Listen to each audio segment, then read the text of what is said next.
Good morning, everyone, and welcome to our masterclass where we are going to be looking at business creativity and how to create a business model canvas for your business idea. I'm Nicolette. I'm the one who's going to be hosting this masterclass. You'll find out a little bit more about me as we kind of go on, I think, in the next slide. Just a few housekeeping, just a few house. Um, on the bottom of the screen, you'll find all of the controls for this particular masterclass. You should see an icon for your microphone to turn that on and off, for your video as well, for captions as well. If you would like to read along as we present, there is also an option to use reactions as well.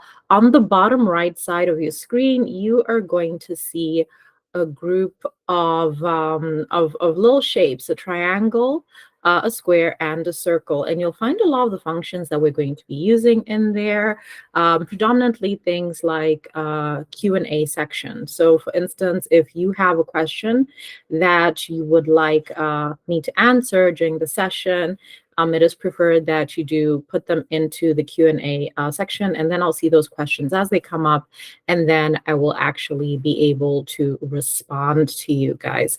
And of course, throughout the process of hosting this masterclass, I will also be asking you to interact. I'll be asking a few questions, and you'll be able to respond to those questions using the chat function as well.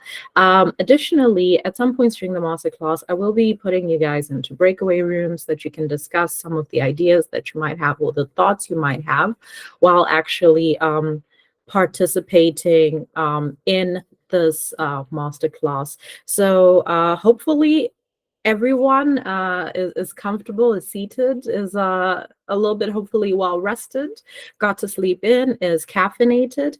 I do also have a screen here to my left. So if you see me looking this way, this is because this is the screen that I'll actually be looking at for your comments and things of that sort. So just bear with me if you see me turning my head and looking this side. I do have an additional screen over here. Otherwise, I hope that we are all good to go. I don't know if anyone has any questions before we start. If you do, again, feel free to explore and use the Q&A section. So we're quickly going to dive right in. I'm going to turn my video off so that you can focus predominantly on the slides that we'll be looking at, and also, to reduce bandwidth issues as well. But obviously, I'll still be here. You'll still be able to hear me speak.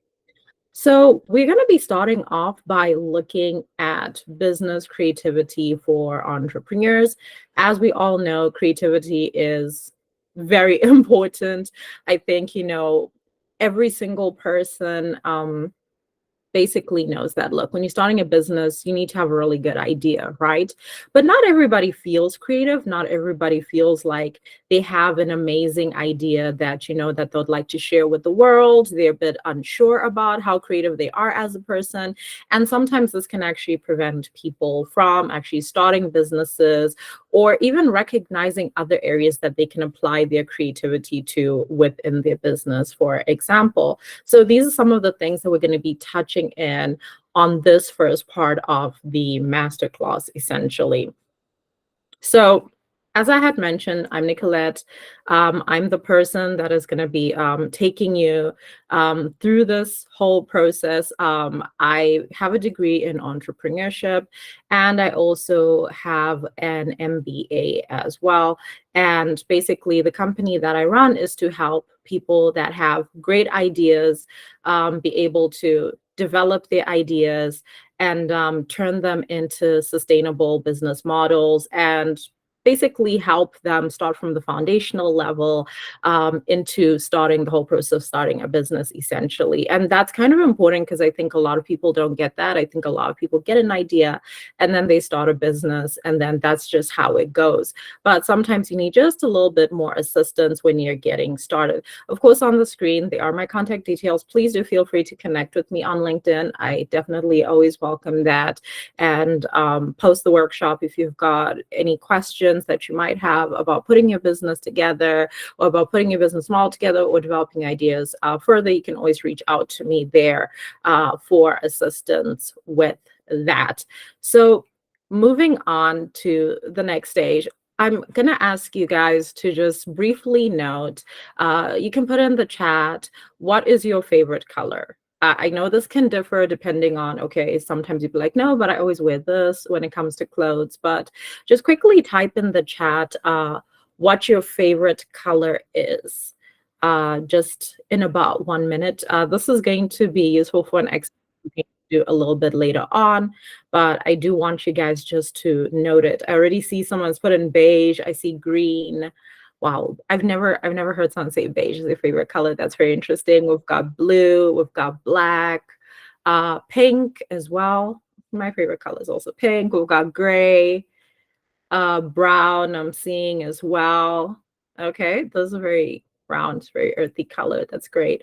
Okay, all right, doing so good. If anyone else would like to quickly add their favorite color into the chat section, that'll be awesome. I see orange. That's awesome. Orange is a nice color, very warm in tone. Purple. Oh, we got a purple there. That's very interesting. Very close to pink. I also like purple.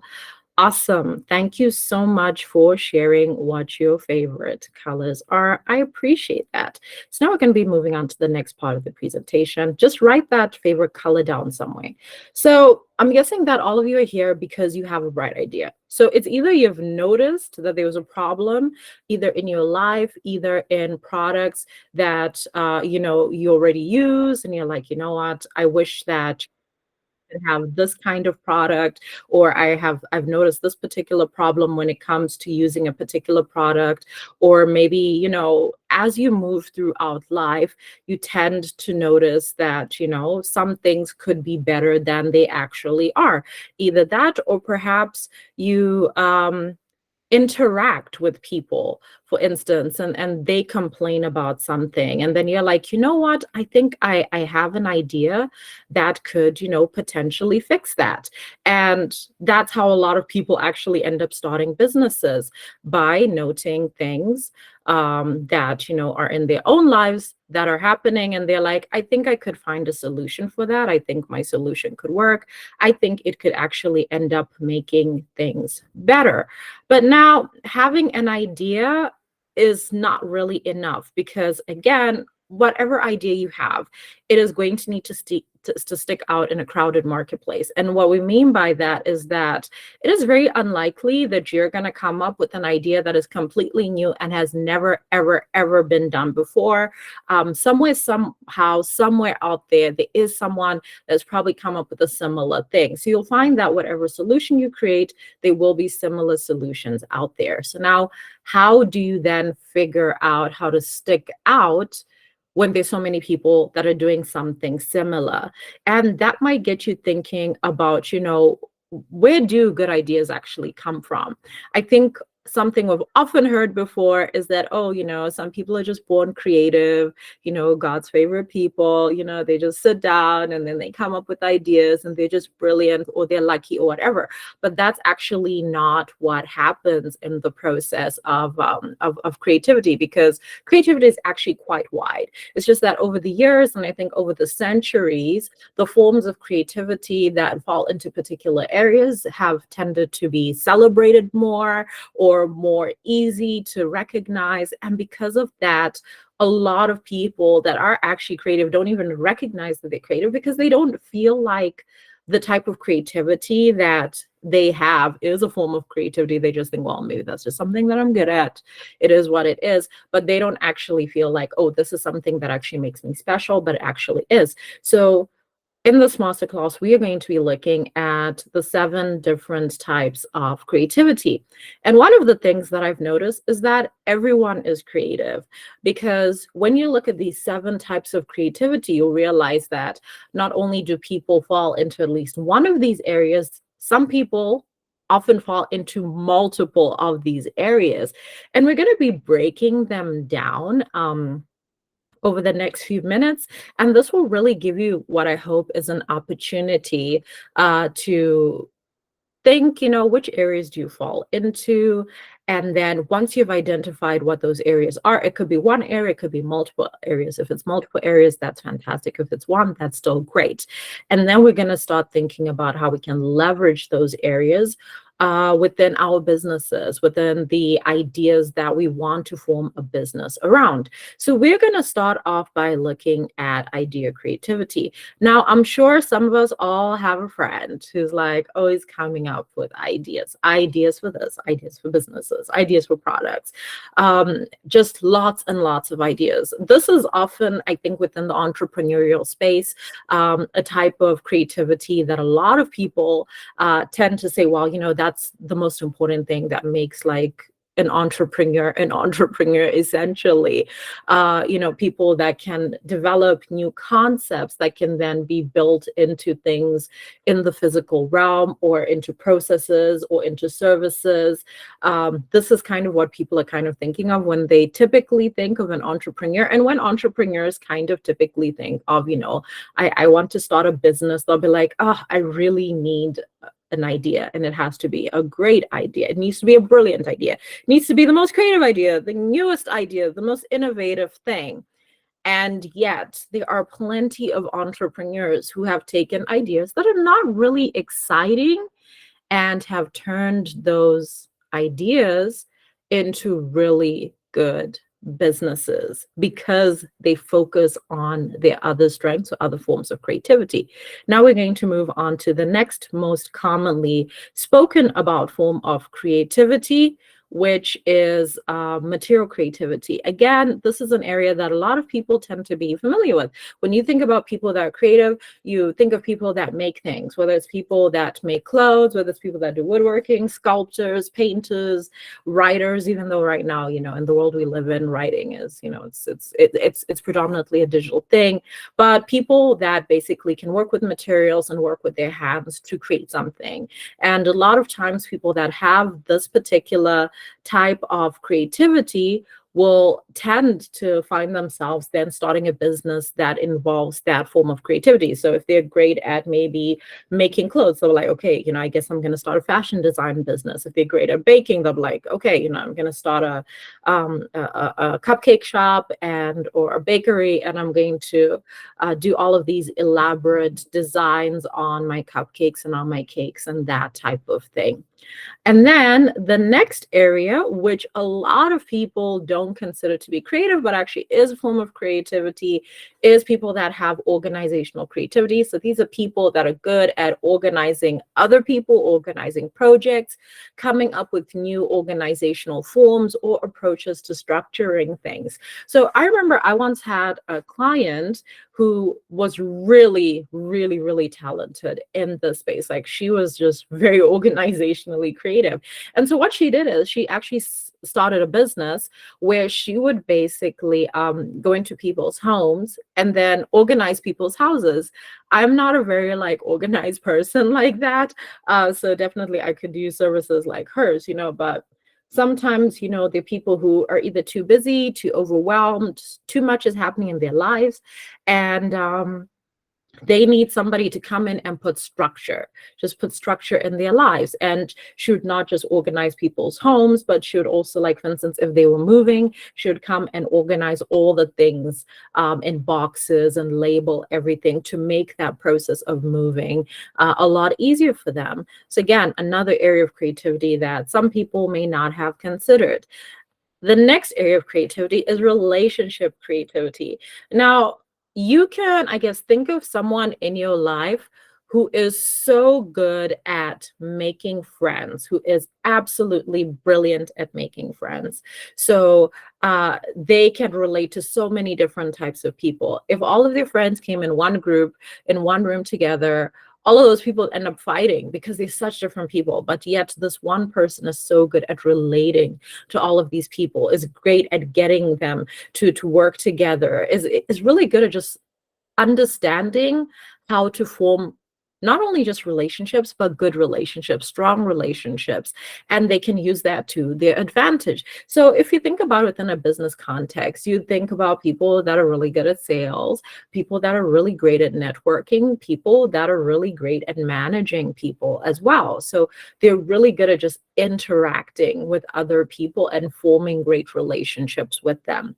Now, the next type of creativity we're going to look at is event creativity. So now with event creativity, the people that are able to actually put together an entire event, which is actually involving a multiple level of skills and talents and other forms of creativity. So not only can they manage the organizational parts, the relating parts, but just the visualization parts, the conceptualization, and the follow through of that. So you'll find that some people are really just good at hosting events. I think we all have a friend who is like, whenever there's something that needs to be planned, everyone's like, okay, so you're the one who's planning the party, right? No, we'll give you the money. We'll come and do the work, but you're the one that's actually going to, basically do everything, right?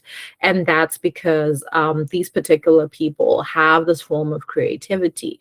Now, the next form of creativity we're going to look at is called inner creativity.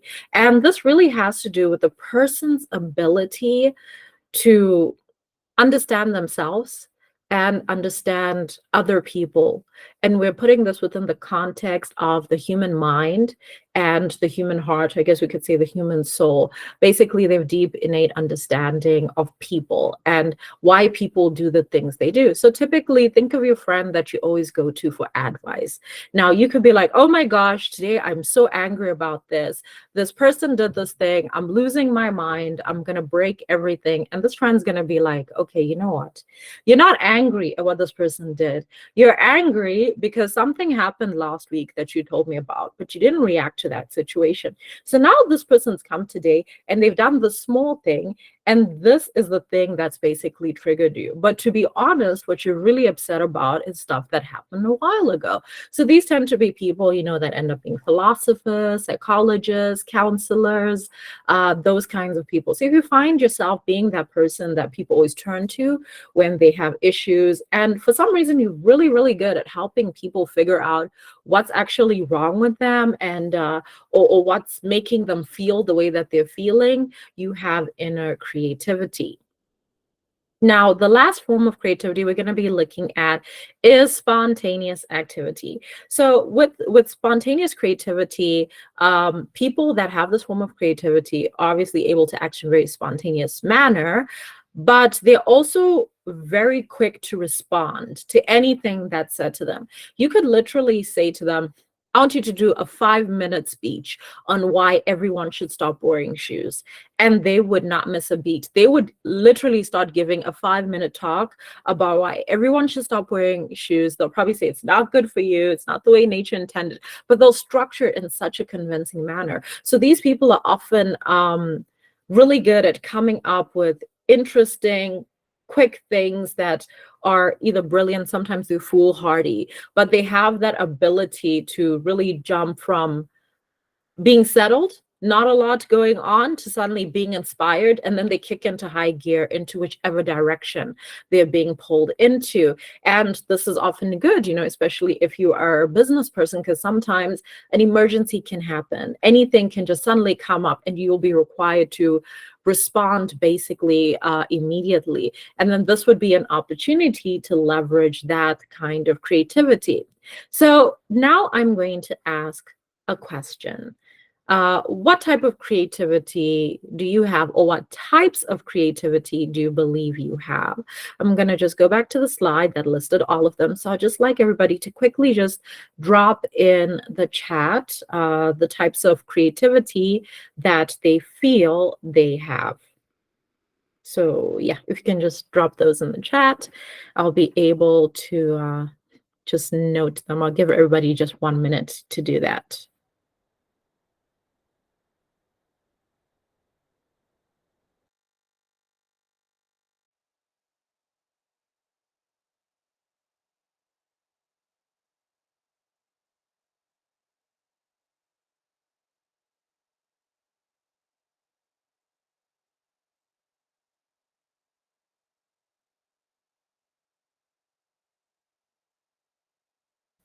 Okay, I see organizational and spontaneous creativity. I see inner creativity as well.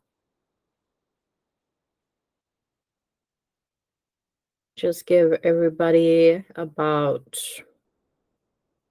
30 more seconds to respond. Okay, I see material and inner creativity as well. Lovely. See idea creativity and event creativity, material creativity again. Awesome.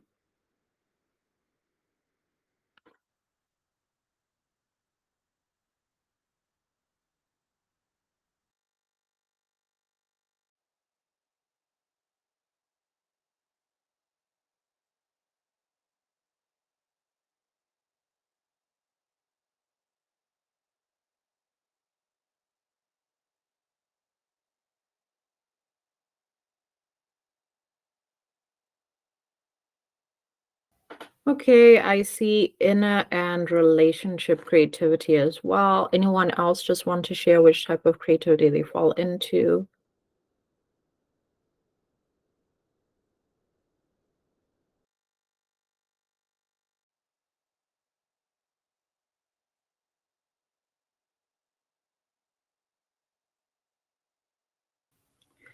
20 seconds left. Okay, I see idea creativity, spontaneous creativity, organizational creativity, and event creativity.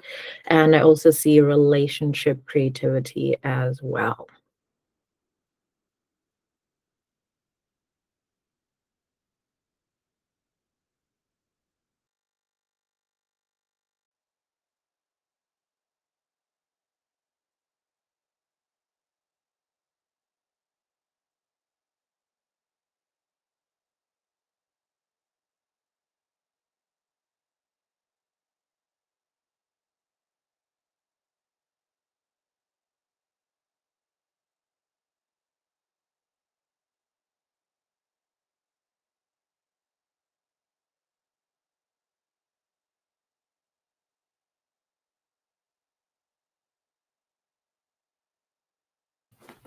Alrighty, if everyone is done sharing, then I will just quickly get into us now getting into the more deeper understanding of creativity and how it actually works and why it's important for us as entrepreneurs to understand how it works so that we can use that to our advantage. Because again, as entrepreneurs, coming up with ideas or thinking up solutions is something that's very important, right?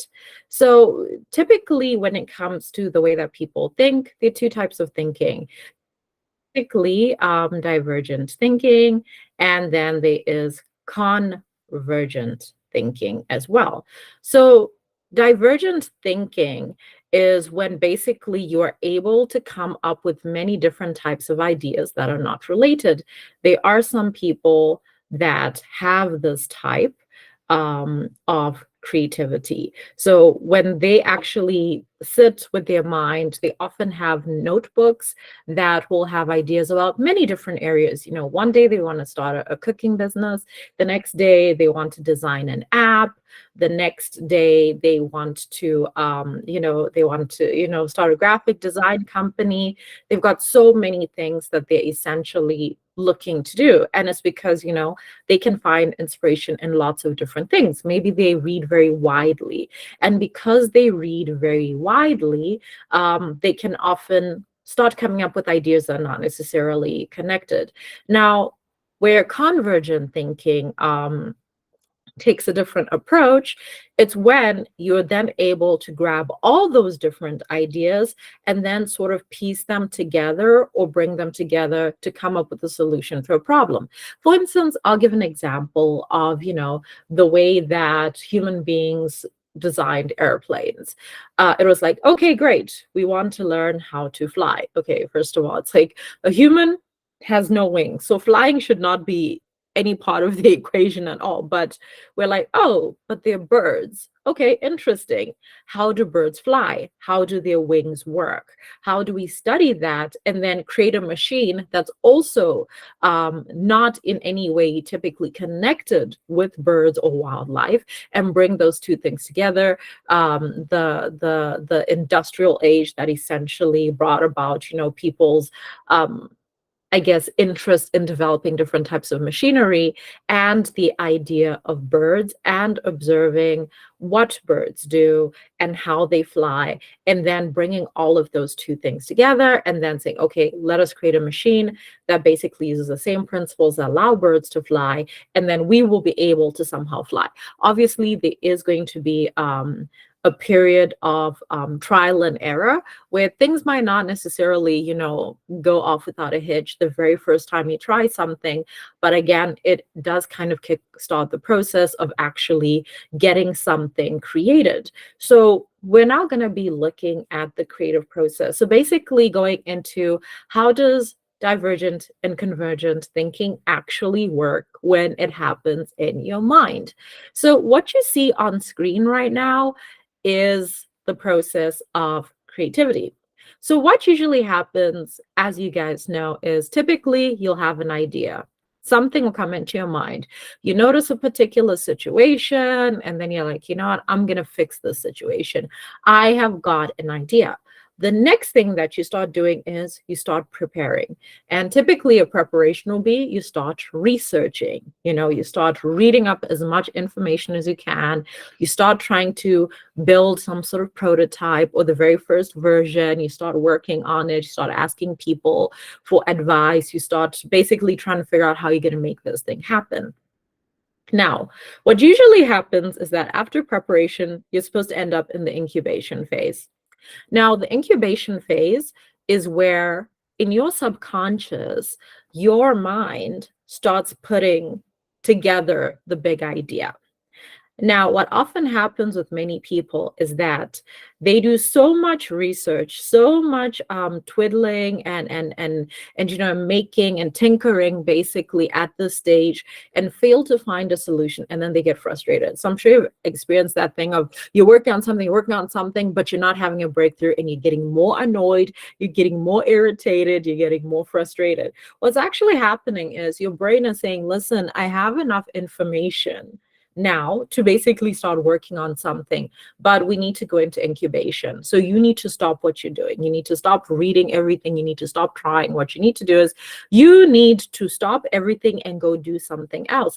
And what happens is when you stop all of this tinkering that you're doing and researching, and the frustration is building and all of this, when you stop that and you go work on something else, in your subconscious, your brain starts putting together a solution. It basically starts taking all of the content or information that you've been researching, all of the experiences that you've ever had in your life, actually, all of the conversations that you've ever heard, and then it starts working on a solution. And then typically that's when we have that aha moment. And again, you never know when the aha moment is going to occur. The aha moment can happen 2 weeks from now. It can happen 6 weeks from now. It can happen, 6 months from now. But basically, when you have that aha moment, it's because your brain has said, okay, cool, I have the solution. I've been working on it, and here it is. And usually when you have that aha moment, it's like, oh my gosh, why did I struggle with this? This shouldn't have been such a big deal. Like, this is so simple. It's so simple. And the only reason it's like, why didn't I think of this before, is because your brain was working on it. And then when you get that aha moment, you're now in illumination, and then you start going into elaborations. That's when you're like, okay, now I need to start building on top of my aha moment. I need to start essentially figuring out, okay, how do I make this work within the context of the real world? And then you get into the exploitation phase, and that's when you figure out a way of monetizing your idea or getting benefit from the concept or the idea that you will have essentially developed. So that has covered the process of creativity, or how ideas typically are created in our brains. Starts off with us being interested in something, us researching and getting more information about it, our brain or subconscious working on a solution while we're doing other things, getting the aha moment that happens during illumination, us then developing the idea that comes from our aha moment, and then figuring out how to benefit from that thing. So I will say, though, that it is very important, especially for incubation to occur. And I always tell a lot of entrepreneurs this, because there is a lot of thinking within the entrepreneurial space that it's always, you don't need to sleep. You'll sleep when you're dead. You just need to get rich or die trying. You just need to keep working, keep working. And I always say, no, that's actually going to slow you down, especially with the way that the brain works. It's very important that once you have this information, do make sure that you have periods of rest. You have periods when you're doing something else, so that you give your subconscious enough time to actually develop solutions that you can use in your business. But if you are always consistently just working on your business, I mean, obviously, apart from the fact that you'll end up damaging your health, whether it's your physical health or your mental health, it just actually ends up slowing you down, not giving your brain opportunity to come up with brilliant solutions. So do always make sure that you find time to let your subconscious work. And it's not going to be able to do that if you're always crowding it with information and just 24/7, just read this, read that, work on this, don't stop, don't stop. Eventually you do need to stop, so that you can develop something brilliant. So now we're going to look at examples of divergent and convergence coming together and showing up in interesting products that might seem a bit unconventional, but actually work. So remember, each and every single one of these concepts are products in the real world that are making people millions. And I always have a little bit of a laugh about this. Before I do jump into the examples, I just want to ask, does anyone here have any pets? Does anyone have a dog, a cat? If you do, just quickly add that to the chat. It's going to be pertinent to the examples I'm going to be sharing. If anyone has any pets, just say what type of pet you have and their name as well.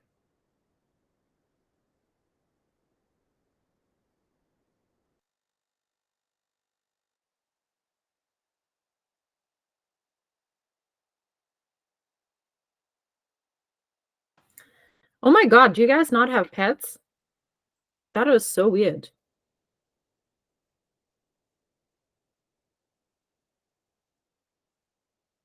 There we go. Samantha's got a dog who's called Cece. That's so cute. I wonder what Cece's for. Please do feel free to share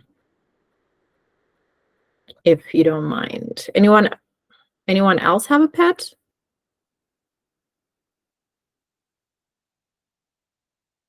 I think those who have got pets are definitely going to find the next few examples a little bit more pertinent.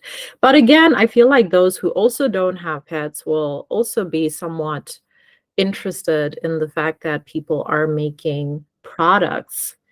Oh, CC stands for cupcake. That is so cute.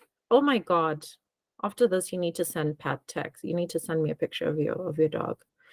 Don't mention your pets and then you don't send pictures. Ah, Molly and Ginger. That is so cute. Thank you for sharing that, Vanessa. 2 dogs. Lovely. Does anyone else have pets?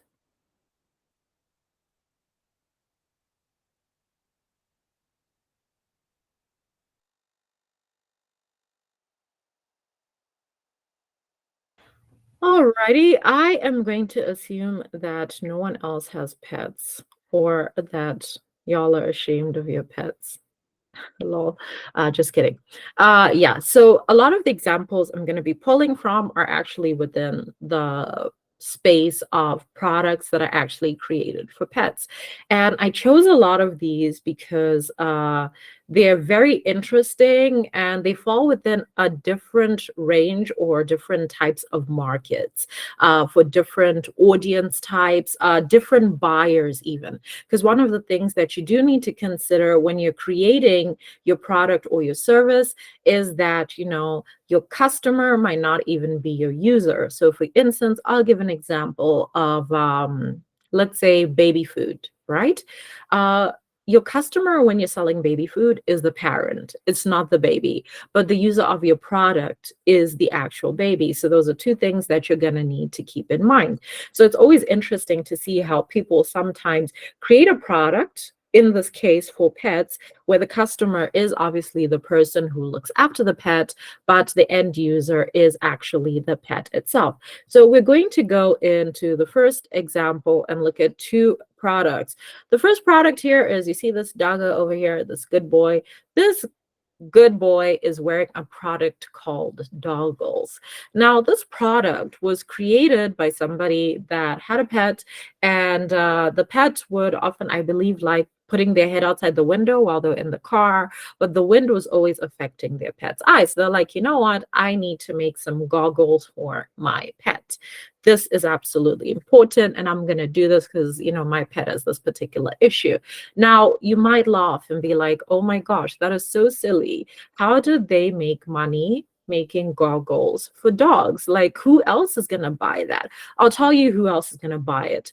The United States military is going to buy it. Why? Because they've got a lot of canine officers or canine troops that go into the field, whether it is actually in the army, so places like Iraq, Afghanistan, where there's a lot of sand, where there's a lot of dust, and they want their canine officers to be able to be, you know, as healthy as possible for as long as possible. This includes eye health. So this company was actually able to get a really large contract with a lot of governmental organizations that have canine officers, whether it's for police or whether it's for the military. And of course, there was, you know, the regular user, like the regular human being who's like, oh, you know, I get on a motorcycle with my dog, whatever. I don't want the wind getting into my dog's eyes. So again, as you can see, the two ideas that basically ended up diverging and converging here was, okay,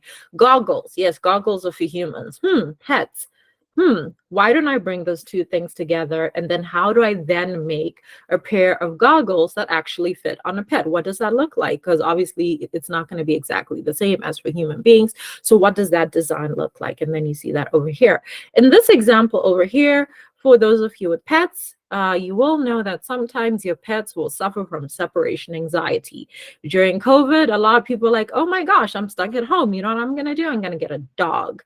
Now you're back in the office and now you're leaving the house. And Bobby is like, where are you going? Why are you leaving me behind? It's the end of the world, because of course you cannot explain to your pet that you have to go to work so that you can buy them treats and toys and all of this. So somebody that did have a dog that had separation anxiety created a product that basically allowed them, as you can see, there's a little screen there for them to be able to communicate with their pet and also dispense treats. So this also dispense treats. So it's connected to an app. So on the app, while you're at work, you can see what your dog is up to. You can give them a little phone call and you can basically dispense a treat to make them feel a little bit better about the fact that you have abandoned them for the rat race.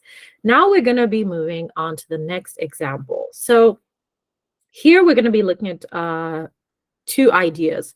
Obviously, as you can see, this is a feeder. It's for cats. Now, what you don't know is here is a microchip. So as you know, a lot of people microchip their pets so that if their pets are ever lost or found on the street, then whoever finds the pet can take it to the vet can scan the microchip, and then you can hopefully be reunited with your pet. Now, for those people that have any kind of pets, you know that if you've got two pets, one of the pets is going to be very greedy. It'll always try to eat the food of the other pets. So for a lot of people, they don't want to have to like physically stand between their two pets, whether it's two cats, two dogs, or whatever, to make sure that they're not fighting over their food. So what do? They opt to be able to prevent the aggressive pet from stealing food that's not its own by having these special type of feeders where the feeder actually scans the microchip and then says, okay, this microchip belongs to the right cat that's supposed to be eating this food. And then basically this sheet over here, this clear sheet, will then open up to allow that cat to eat. So you're not going to have a situation where, one cat is getting fat, the other one is losing weight, and it's because the other one is basically eating all the food. On this other side, we're seeing now two ideas come into play. Okay, obviously you can see this is a water bottle, right? Looks like your regular typical water bottle. If you go into any supermarket, you buy water, it's going to be a blue water bottle like this or whatever. And as you can see, it has an attachment here. So one of the things that often happen is that for people that do like doing activities with their pets, so people that go jogging with their pets, extended walks with their pets, people that go hiking with their pets, being able to give your pet water sometimes used to be an issue, because again, it's like, okay, now how do I give this dog water? Because I cannot pour the water into its mouth. I don't want to carry a bowl with me, because guess what? I'm going on a hike. How's this going to work? So the creator of this product basically created this extension, which you just screw onto the lid of the water bottle. And then when you bring it down, it extends into a drinking trough there for that particular pet. So again, very simple innovations that now a lot of people are like, I can't imagine like living my life with my pet without this particular thing. Next, we're going to look at examples that are a little bit more for fun, especially as you can see the image on the left. That is essentially a GoPro camera for a pet to have. I'm sure you've seen a few of these videos on social media where basically it's like a dog's perspective, or like I wanted to see what my dog was doing all day. So I strapped this camera on. A lot of people that are into hiking, camping, outdoorsy type of stuff, and they do that with their pet, will often have this kind of gear so that their pet also doubles as cameraman, I guess you could say. But sometimes, again, people just also want to know, like, what's my pet up to during the day? Definitely, it's not always going to be this hectic or this intensive. I do feel like this is really for people that want to create content. But again, it's like, I wonder what my pet does all day, or I wonder what the world looks like from my pet's perspective. Why don't I invent something that does all of this, that basically allows me to get this footage. My pet isn't overly inconvenienced while I'm grabbing this footage, but I still end up getting this content that I want for whatever reason. Now, on this end, you see this little bow tie here? It looks like a cute little bow tie. That's actually a tracker. It's a tracker for your dog, because those who have ever had a dog know that from every so often, Bobby's going to run away. The gate is going to be opened, and then Bobby is going to be like, I'm out. I'm ready. I'm free. I'm returning to my roots as a wolf. And then, the dog runs. So a lot of times, a lot of pet owners have a considerate amount of concern, because obviously, if your pet gets lost, you're going to be very distressed about that. You're going to want to know that your pet is safe. You're going to want to find them as quickly as possible. So this little tracker here, which is not very heavy or inconveniencing, allows you basically to figure out where exactly a pet is, and to even get an alert if your pet leaves, the boundaries of your home, because you'll be able to set the parameters. So if they, let's say, manage to escape or run away when you're not there, maybe someone else is at the house, then you'd be able to track them, essentially. So again, another product that's utilizing, obviously, one's concerns for their pets, and including GPS technology as well. So now we are going to be looking at cat examples. For those of you who don't have cats, okay, let me say this a different way. For those of you who are more traditional when it comes to the way that cats are supposed to be kept in an African household, you're going to be like, Nicolette, what's all of this mess? What's this? Okay, so there are people, okay, who only believe that their cats should stay indoors. So the cats always stay indoors. They're not like the majority of how we keep our cats here, where, the cat will come in, it will come out. So these cats, where they do their business, they'll need to do it in, obviously in a litter tray, because they live inside, or they live in an apartment. So if your cat gets out, you're living in the middle of a city, your cat's going to get run over. So obviously, technologies around how cats go to the toilet are always going to be, always going to have some level of interest. This thing that you see here, that looks like a spaceship, okay, it is basically one huge litter tray. It is a robot or mechanized litter tray. So basically, your cat would jump in, do their business, and then this circular thing would basically rotate, push the excrement into a bag, and vacuum seal it. Your cat jumps out, everything is fine. And you don't have to do that thing where, with traditional litter trays, it's just a tray and it's got some cat litter, some volcanic ash cat litter, or wood pellets, whatever it is. And then you'd have to scoop it, with the little sieve essentially, and then pack it away. So it does all of that for you. And on the other hand, for some people, if you're like, no, I do not want to be doing a litter thing, I don't want to have this gigantic thing. By the way, this thing costs $400, by the way. I want to train my cat to use the human toilet. That's what I want to do, because I don't have time or money for all of these other things. Then there's a toilet training kit for your cat. As you can see, basically you would put it on top of the regular human toilet, and you'd put the litter in the middle. And then as the weeks progress, it does say you can train your cat in about 10 weeks. You'd slowly start opening up the hole until you finally get completely rid of it. And then your cat is just, using the toilet, the regular human seat.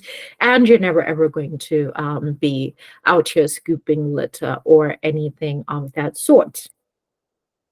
Moving on to other technologies, shoes for dogs. I know here in Africa, like, why? Why are we buying dogs shoes? In other places in the world, actually, even in Botswana, we should actually be looking more into this. I do believe there's a store that does have shoes for dogs. But the reason, so typical reasoning around this says that if it is too hot for you when you put your hand on the ground for your hand, if it's too hot for your hand, it's too hot for your pet, for their paws. So to protect their paws from harsh conditions, you can get them these little booties, and then they can wear them. I feel like also in climates, like let's say, for instance, in areas of the world where it's very cold and it snows, and a lot of that in terms of managing the snow is using salt. That can also be very corrosive to your pet's feet. So here's something that someone thought of. It's another great technology. Your dog needs somebody to play with, or typically you need to play with your dog. Your dog has lots of energy. If you do not play with the dog, it's going to destroy everything because it has all of this energy. So of course you advise, you have to spend at least 2 hours playing with your pet, but you go to work, and then when you get back from work, you're absolutely exhausted, and now you have to play with this dog. So somebody created this handy little device, which, as you can see, the dog just drops the ball in here, and then the ball is spun, and then it's shot out, and then the dog chases it, and then brings it back and drops it again, and then it's shot out, and then chases it again. A solution for people that might feel a little bit guilty about not being able to find time to play with their dogs. And the last two devices, we're going to be looking at something that could be very useful in Botswana as well here. Basically, this device allows your pet to actually turn the hose pipe into a fountain for when it's hot. You know what it's like when we're having heat waves here. You're typically going to want to make sure that your dog has enough water so that your dog doesn't suffer from heat stroke. But sometimes something can happen. They might overturn the bowl, and you don't want to find out that your dog hasn't had water all day. At the same time, you don't want them to waste water, if you leave even a tap open just a little bit. So this device does help with that. This one is basically a device that's similar to the other one that we looked at, where it basically controls which pets get into your home and out of your home. So this is basically a pet door. So you wouldn't want a strange cat or a strange dog coming into your home, but you want your dog, your cat, to be able to enter into your home. So this device would scan the collar or sometimes even the microchip, and then make sure that your pet is allowed in and out of your home. So with all of these examples that we've looked at, with the thing we've touched on in terms of your area of creativity as well, when you're starting to develop products and services that are creative, again, you always start with, okay, what's the problem? What is the problem that I think could be fixed? And then you think, okay, I want to develop this particular product, right? The next thing you're going to do is you're going to ask yourself, okay, what is my area of creativity? What is the area which I am really good at naturally? And then you're going to say, how am I then going to embed the area of creativity that I fall into naturally into the way that I run the business that produces this product or this service? And then even through that, as let's say you start working on the idea, perhaps you start building the business, you create the business, you start running it, you still need to be able to manage the way that you leverage your creative gifts, the way that you develop your ideas. And that means that you're going to need to make time to do meaningful work. So in the next slide, I'm going to cover, the difference between meaningful work and busy work, and then also touch on, how you can essentially feed your brain. So looking into talking about meaningful work and busy work. Okay, so when we think about busy work, for those of you who are already running a business, I'm sure you already know. You're like, oh my gosh, it's Monday. That means emails, phone calls, WhatsApp messages. I need to go to this place. I need to fill in this form. I need to submit this proposal. I need to do da, da, da. So busy work tends to be stuff that is coming at you fast and hard, and it's stuff that you typically have to react to. It's stuff that will often include interacting with other people, but it's basically a lot of really active stuff. It's the stuff that basically keeps the business running. Now, as much as doing all of that is important, it is also important for us to be able to spend time doing meaningful work. So when we're talking about meaningful work, we're talking about things like finding time to brainstorm. Sometimes you're so busy running the business that you don't even stop to actually think about if you're going in the direction that you're meant to be going in. So finding time to brainstorm, finding time to strategize, finding time to plan for the future, finding time to audit your performance. So instead of just rushing from this point to the next point to the next point, it's like every day it doesn't stop. And really, that's what running a business is like. It almost seems like it just never stops. It keeps on going and going and going, but you actually have to force moments we actually pause and actually do some of this stuff by saying, okay, how did I how am I performing as a person who's running a business? How is my business performing? What things can I do better? What mistakes have I made, and how can I prevent myself from doing those mistakes in the future? So all of this is stuff that often surprisingly gets end up just tossed by the wayside just through the process of having to just go from one thing to another thing when it comes to running a business. So it's very important that you do make time to actually sit with yourself, sitting quiet, and just find those moments that you actually dedicate to doing it. In fact, you could just start off with 15 minutes a day, just 15 minutes a day where it's really quiet and you're just like, okay, what have I done this past week? What do I need to think about fixing? What is the thing that, I had an idea on that I haven't had a chance to probably sit down and actually conceptualize? What is a particular issue that came up, but I didn't have time to deal with it. I just had to run with whatever solution I had on hand. How can I essentially make things better? So it's very important for you to make time to do this meaningful work, because busy work is always going to be there. It will always 100% be there. But you need to find the time to actually work on things that will actually create progress in the long run. Now, we have briefly spoken about feeding your mind. And the process of feeding your mind is going to happen through a different number of ways. I would recommend that you guys read widely. So read books from different fields, different genres. You don't even have to read like intensively read like, oh my goodness, I'm reading and studying this. This is my want to read list on Goodreads. And as you can see, it's got like all sorts of different things on it, like from different fields, different genres. But this is how you kind of start feeding your brain some of that information that at a later stage it's actually going to use to develop other ideas. The same thing with the content that you consume on YouTube. This is again the stuff that is on my, watch list, like things that I want to watch. As you can see, there's history, there's cooking, there's yoga, there is, there's tech stuff, there's just, it's random things, but it's all just content. I'm like, oh, this is very interesting. Oh, what's this?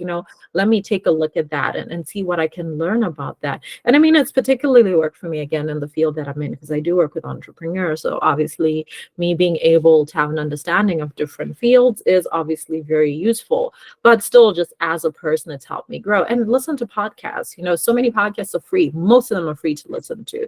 You can basically find a podcast by any kind of expert and learn so many different things. The same thing applies to newsletters. Find various topics, and because you don't need to then go out and search for this information. At least once a week they're going to drop this information into your inbox. You might as well open it up and kind of see what works. Some of the newsletters might not be interesting. You might be like, okay, actually I don't enjoy this newsletters, I'm actually going to unsubscribe, but you'll find another one. So to summarize all of this, we are all capable of creative expression. We just need to be able to feed our minds and practice and make time for creative works, actually doing it on purpose. Doing it on purpose, setting time aside, so even just 15 minutes a day. In fact, doesn't even need to be 15 minutes a day, as you're going to see from the next exercise that we're going to get into, because it's going to be a 5-minute exercise. But the point is you need to do some of these things with actual intention, because that's how you're going to end up getting some results. So we are going to be doing a creativity exercise called the random input exercise. So basically, the rules of this exercise are essentially that you will have a prompt, any prompt. So you guys can do this at any point at all with any different type of prompt. It really depends on you and the team that you're working with. You can do this with your friends, essentially. But basically what you're going to do is you're going to use it could be a random word. For instance, like right now, if you think about the prompt that I gave you in the very beginning, the prompt was, what is your favorite color? Very simple, not very complicated. But as you can see, I'm going to ask you guys to brainstorm for about 5 minutes using your favorite color as, as the thing that you're going to be coming up with ideas with. And again, what you're really trying to do here is not exactly come up with something that 100% has to be really brilliant or very complicated, or just like, something that is, solid and that you can pitch on. Because the logic around when you do brainstorming exercises, you're not really focusing so much on quality, but you're really looking at making sure that you get a good quantity. Because again, you're not really looking to assess an idea and see if it's perfect and select it at that exact time. You're just pumping out as many activities or as many ideas as you can as possible. And then eventually you will round back and then start developing those ideas, or essentially selecting the right idea and then saying, okay, from this pool of ideas, these are the ones that can work right now. These are the ones that we are going to, kind of like maybe round back to at a later stage. And, these are the ones that perhaps we're just going to toss and they're not going to work for us at all. So what I'm going to do for this exercise, I'm going to put everyone into a 5-minute breakout room. There will be a timer to the breakout room. You will see the timer at the very top of the room. And what I essentially would like you guys to do is I want you guys to get into these breakout rooms. You don't have to discuss anything with anyone for the first 5 minutes. And then what you're going to do is you're going to write down as many ideas as possible um, on that are basically prompted by your favorite color. So again, you're going to think of, okay, this is the business that I wanted to start, or this is the business that I'm thinking of starting. And how can I use my favorite color to either develop that business or develop that product, or how can I get inspiration from my favorite color in regards to that particular product? And you're going to have about 5 minutes to do that. And then when we come back, the ones that feel brave will be invited or invite themselves to basically share with us what ideas they came up with. So I am now opening the breakout rooms. And then once the breakout room is done, once the timer is over, everyone will be brought back here into the main room. You will get an invitation to enter the breakout room. That'll appear on your screen, so please do accept it.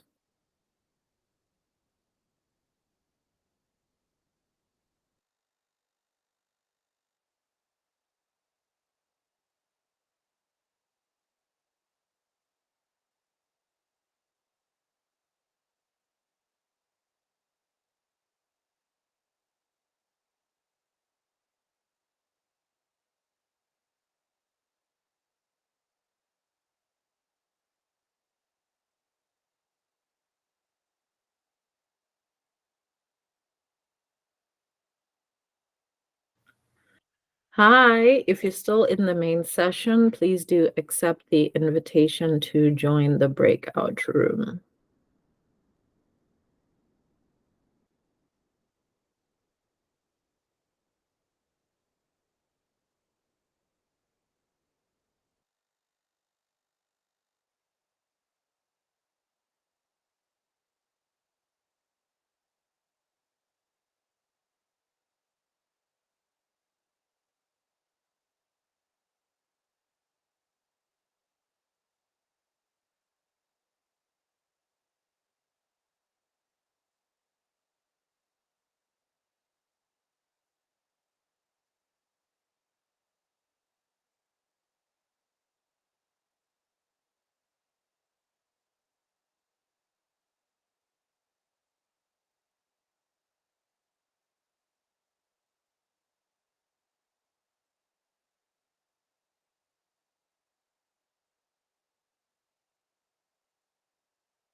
Hey everyone, if anyone's still here, please do accept the invitation to join the breakout room. Or if you were thrown out because of connection issues, you can just stay here and do the exercise here. There are about 3 minutes left for the exercise.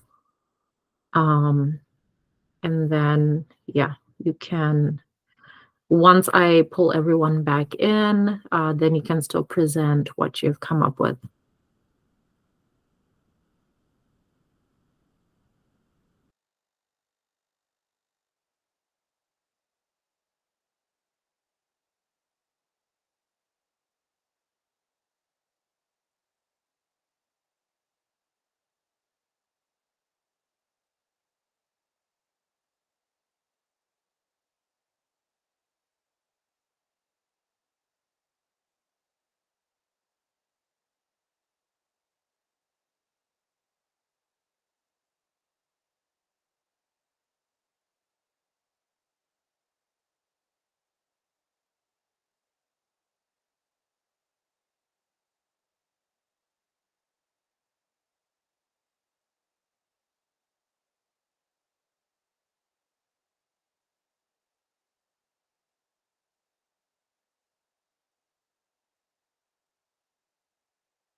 Alrighty. I hope everyone had a good brainstorming session. So I'd just like to invite people to share what ideas they came up with. Just remember that there are no right or wrong answers. So don't feel like, oh, I couldn't come up with a good enough idea. Because again, like I said, during a brainstorming session, we are really looking at quantity over quality. It's about coming up with as many ideas as possible. And then at a later stage, then going back and then sifting through those ideas before you really make a choice. So if anyone feels comfortable sharing what they came up with, please do raise your hand. There will be a button at the bottom of your screen that allows you to raise your hand. It has the image of a hand. I would appreciate it if people volunteered. Versus me having to ask people and putting you on the spot. So who would like to volunteer first to share whatever idea they came up with? Don't you all jump in all at once, huh?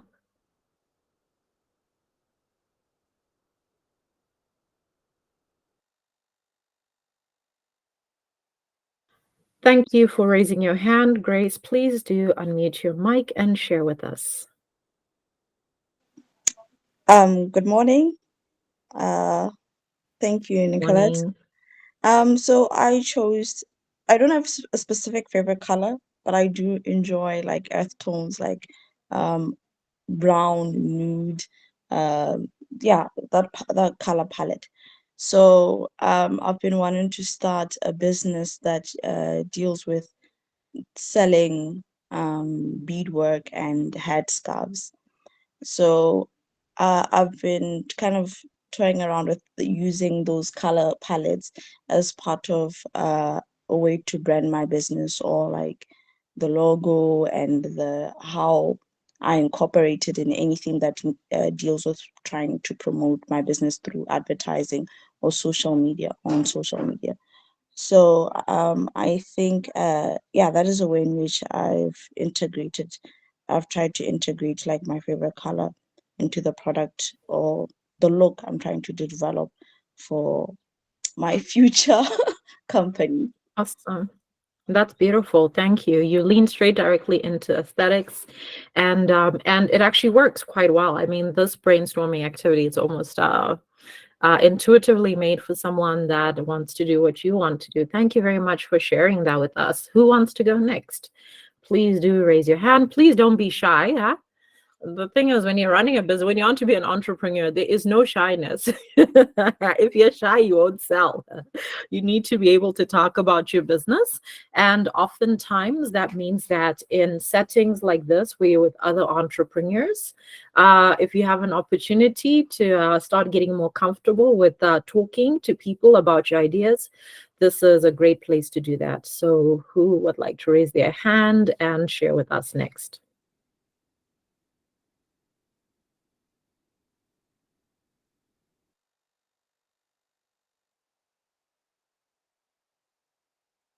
Yo, lots of shy people. How? Thank you, Lasaha. Please unmute your mic and share. All right. So we are currently working on building our energy efficiency rating system, which is a combination of both hardware and software. So when we're given this assignment of infusing our favorite colors into whatever businesses that we're doing, I thought maybe we can try to use purple in our web design such that it highlights the features that are in the system that we're building. For instance, let's say you want to check analytics, it will be highlighted in purple and you can just click on that and you'll be able to see your analytics. Yeah. Awesome. Thank you very much for sharing that. Who else wants to go next? Again, very interesting ways, that a random prompt like your favorite color can make you consider how you can add that to your business. Who'd like to raise their hands and go next?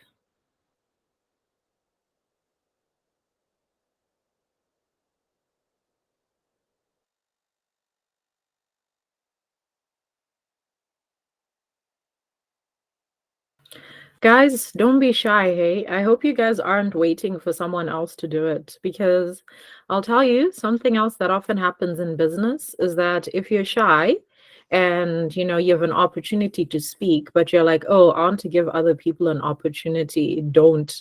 Because that other person that you might want to give in a business context an opportunity to speak instead of you might end up getting the opportunity that you actually want. So yeah, who wants to go next?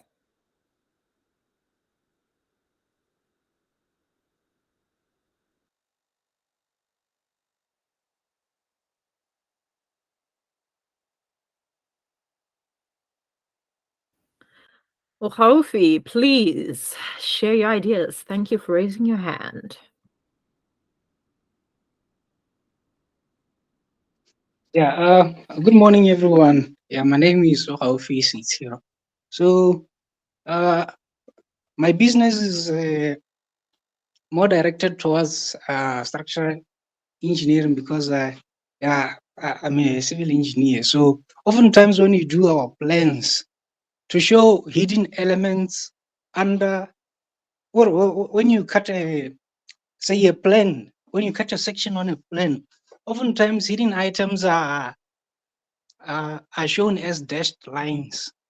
So for someone who doesn't look at plans as much, say your clients, when they look at those dashed lines, it can cause some kind of a confusion, or they don't actually perceive the drawing as you want them to perceive it. So I've decided to use a gray shaded color to show that those are some elements in the drawing, but they are not as relevant in in this section. So that's how I've used the gray color to try to improve communication with my business partners.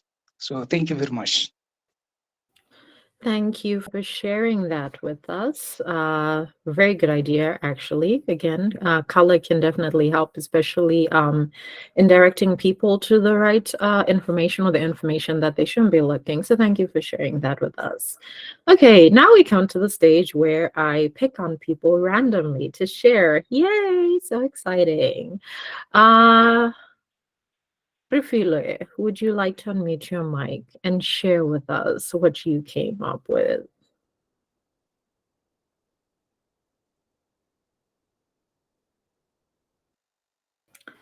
Rufile, are you with us? If you could kindly unmute your mic and share your ideas, that would be awesome. And this offers on for the next 10 seconds. So if you are having issues with your mic, you can also drop your idea in the chat as well. Forgot that's something that I should mention for people that might be having issues with their mics. Please do that. Okay, Vanessa, please don't mute your mic and share your concept. I see your hand is up.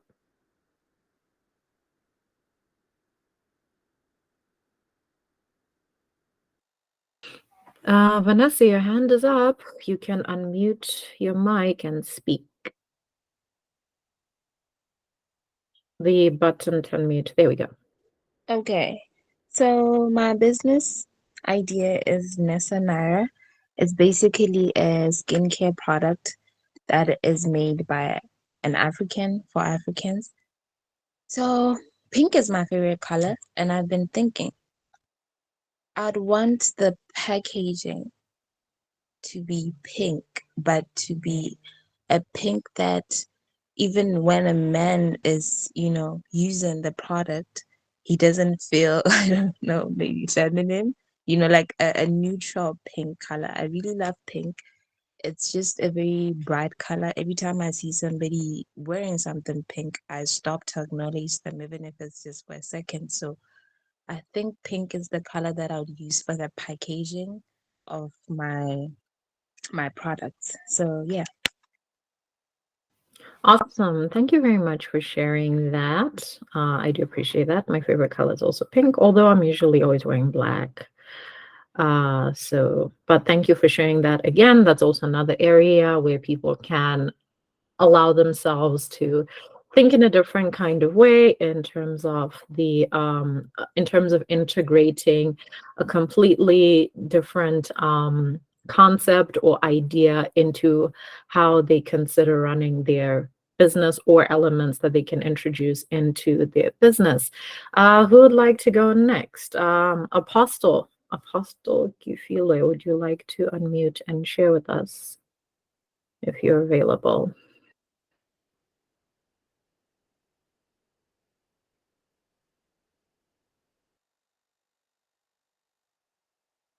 Very shy group of entrepreneurs. Find it very, very fascinating. Okay, if Apostle is not available, Mompuluki, would you like to share your concept with us? And who else hasn't said anything?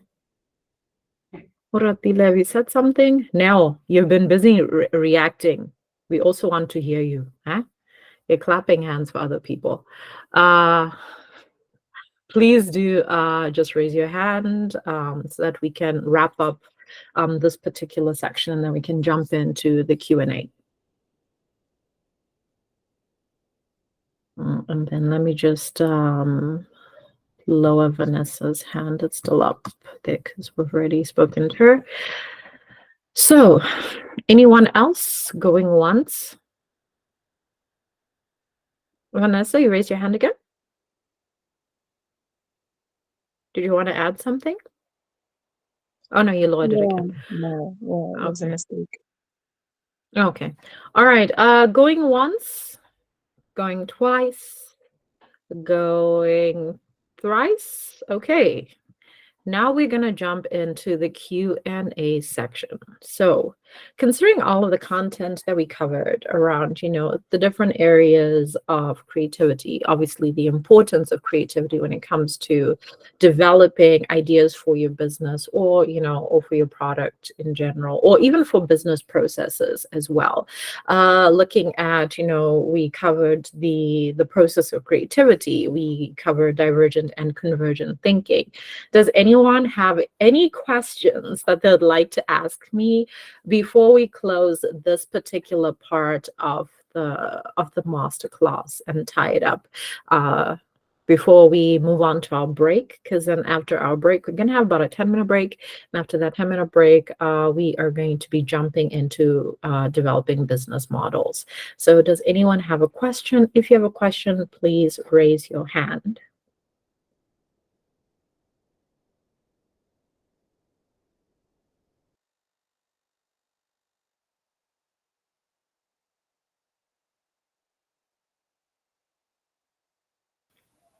No questions at all? Are you guys sure before I close this? Are you guys really, really, really sure? I mean, if you don't, that means that, obviously I did such an amazing job at this masterclass. You've got no questions. But again, don't feel shy. If you've got any questions at all that you want to ask about this particular topic of business creativity, this is your time to actually pose that question to me. So please do raise your hand and ask your question.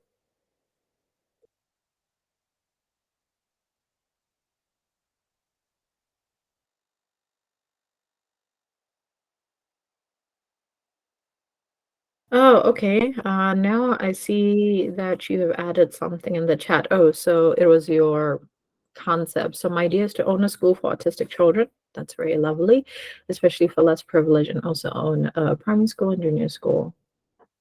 The best of the best schools. Lovely. Ohovi, you have your hand raised up. Please do unmute your mic and ask your question. Yes, am I audible?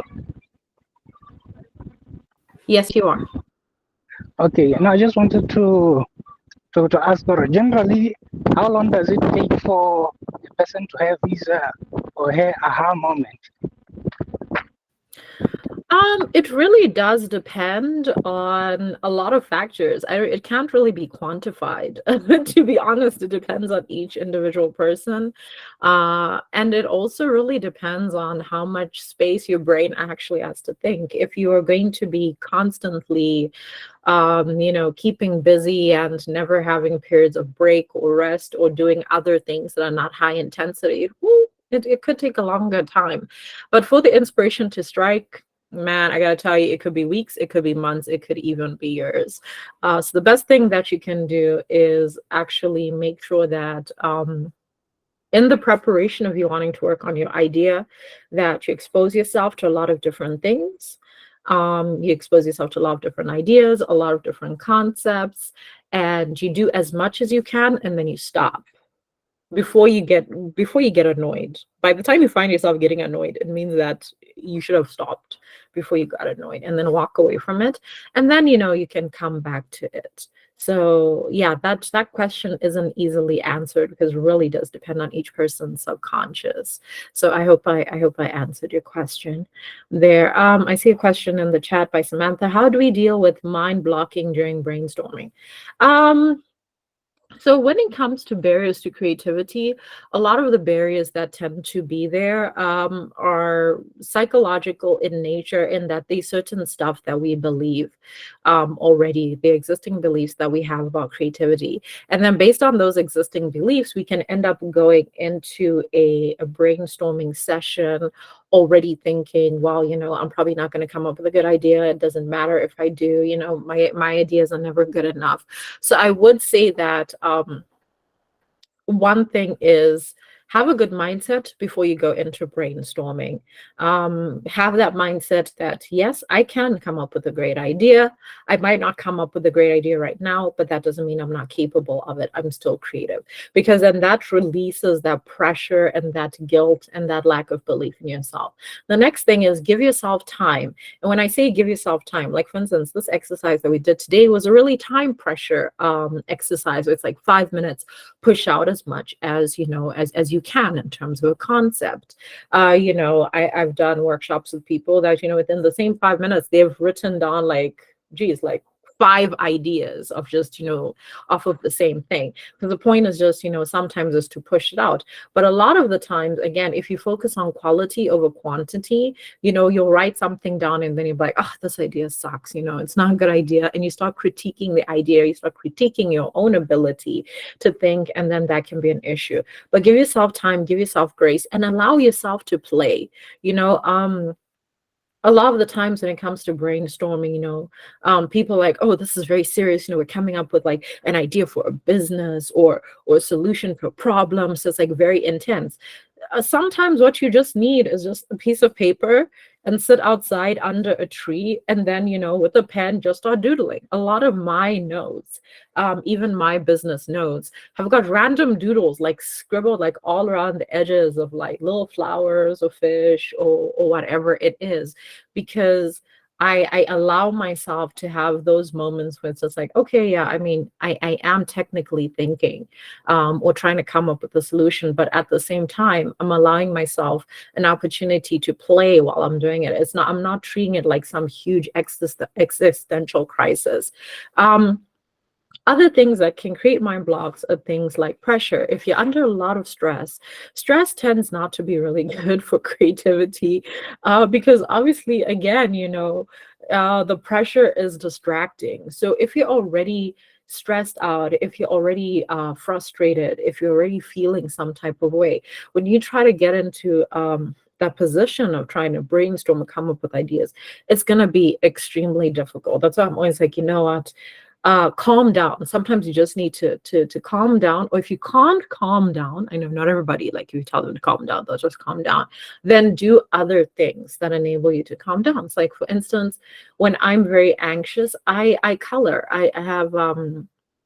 I have coloring sheets for adults that I do, that has very complex design. So, I'll go sit outside with my colors and a sheet, and then just start working on that, because that then kind of distracts me and stops me from, like just, being in my own head.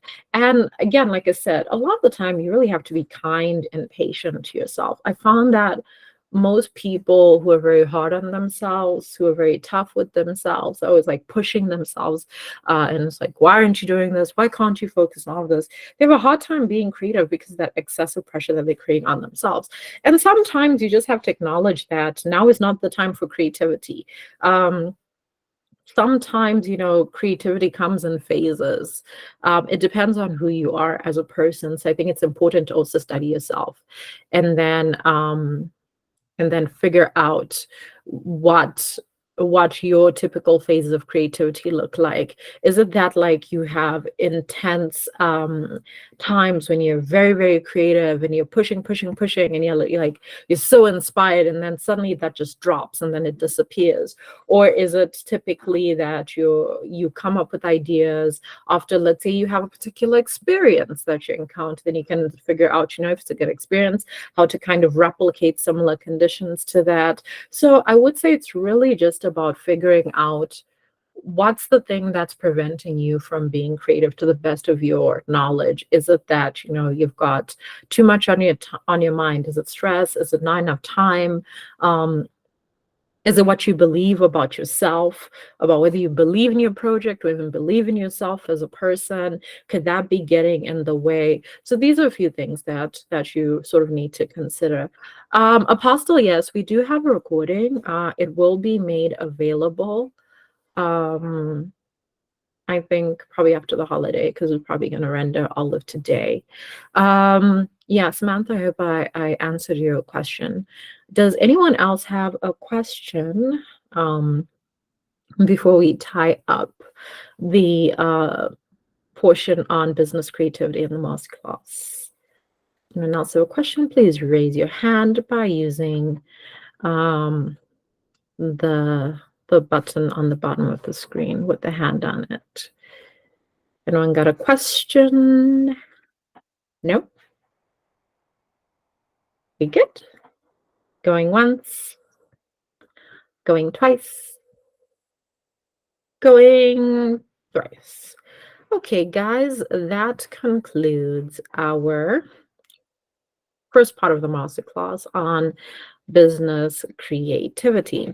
So we're going to be jumping into the break, but again, when we get into the business modeling section, I want you guys to keep in mind the business idea that you currently have, that you're working on, or that you are kind of like brainstorming with in this part, because that's going to come into play. So we are going to be having a bit of a 10-minute break. So yeah, so we'll be back at like 11:45.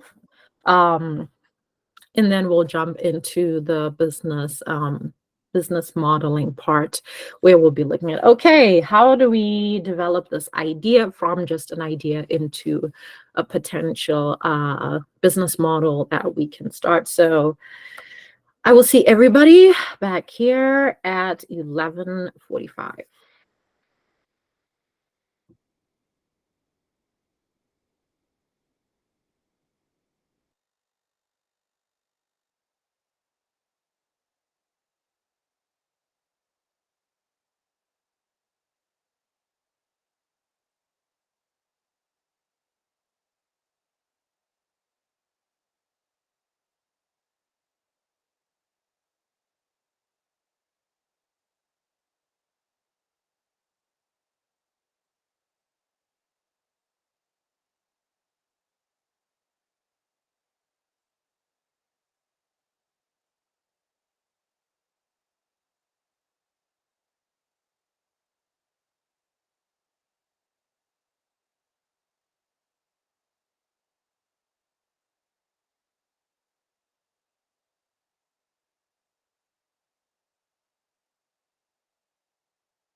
Okay, it is 11:45, and we are now going to be diving into the business modeling section of today's master class. So, I'm not sure if everyone is aware of what business modeling is, but we will be covering what it is, what it isn't, and why it's important for us particularly. But before we start, I would just like everybody to drop in the chat, what is your big idea? What is the business that you want to start? I know that some people had mentioned what kind of businesses they are looking to start in the first part of the masterclass when we're looking at the brainstorming activity. So for those of you who didn't share what kind of business you do want to start, please do feel free to drop that in the chat.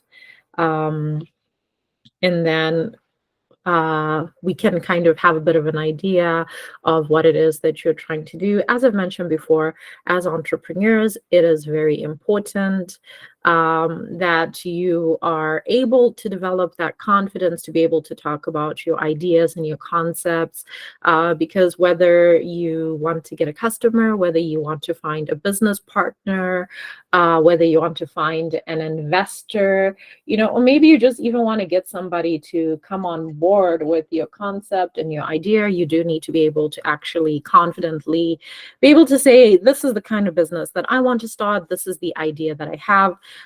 Because as you know, confidence is important as an entrepreneur, and being able to represent and speak for yourself is a skill that everyone's going to need to develop.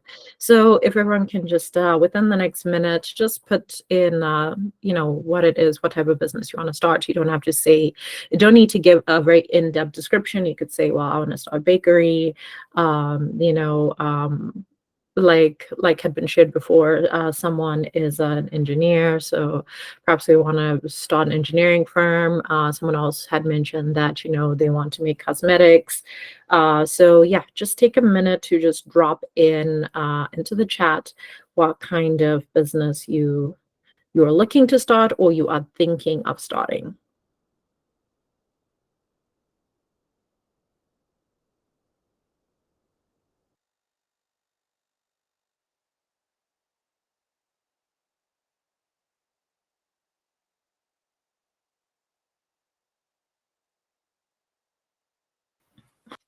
Please don't all be shy.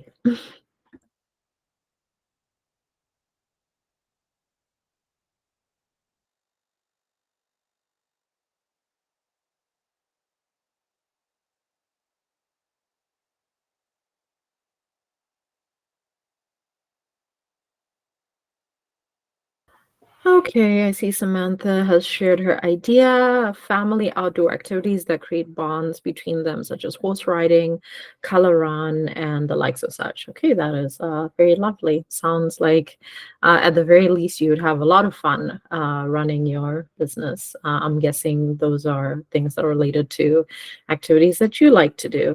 Would anyone else like to drop in what their business idea is?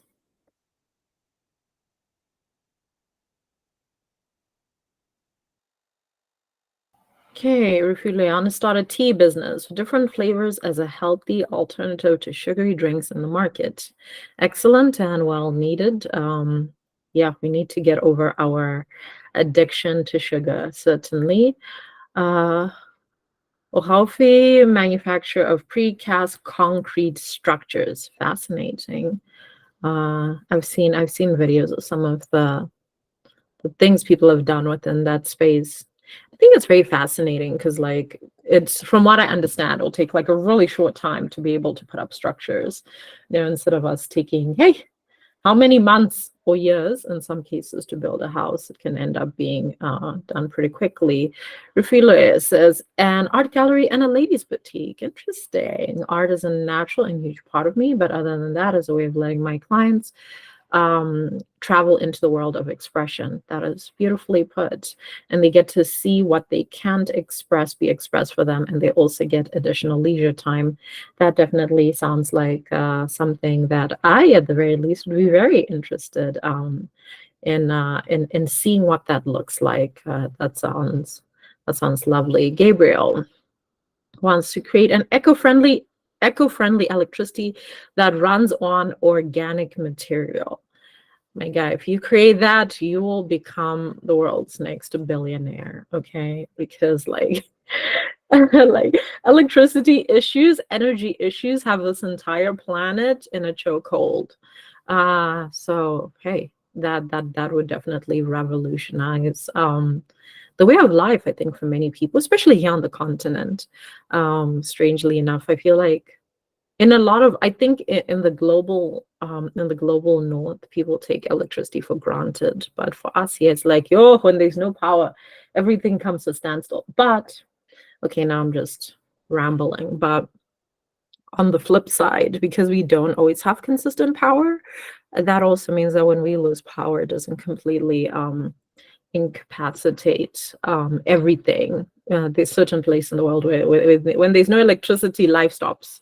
But thank you for sharing that. Does anyone else want to share what type of business they want to start? Before I launch into the main presentation, you have got about 10 seconds, but if you're still typing it out, you can type it out and then eventually drop it in the chat. And then when you're done, I'll see it as the presentation moves forward. So you have a skill and you want to start a business making a product or offering your expertise. That's awesome. That's great. I mean, we love that. I feel like as human beings, we need people like you to share the skills you have with us, with the world.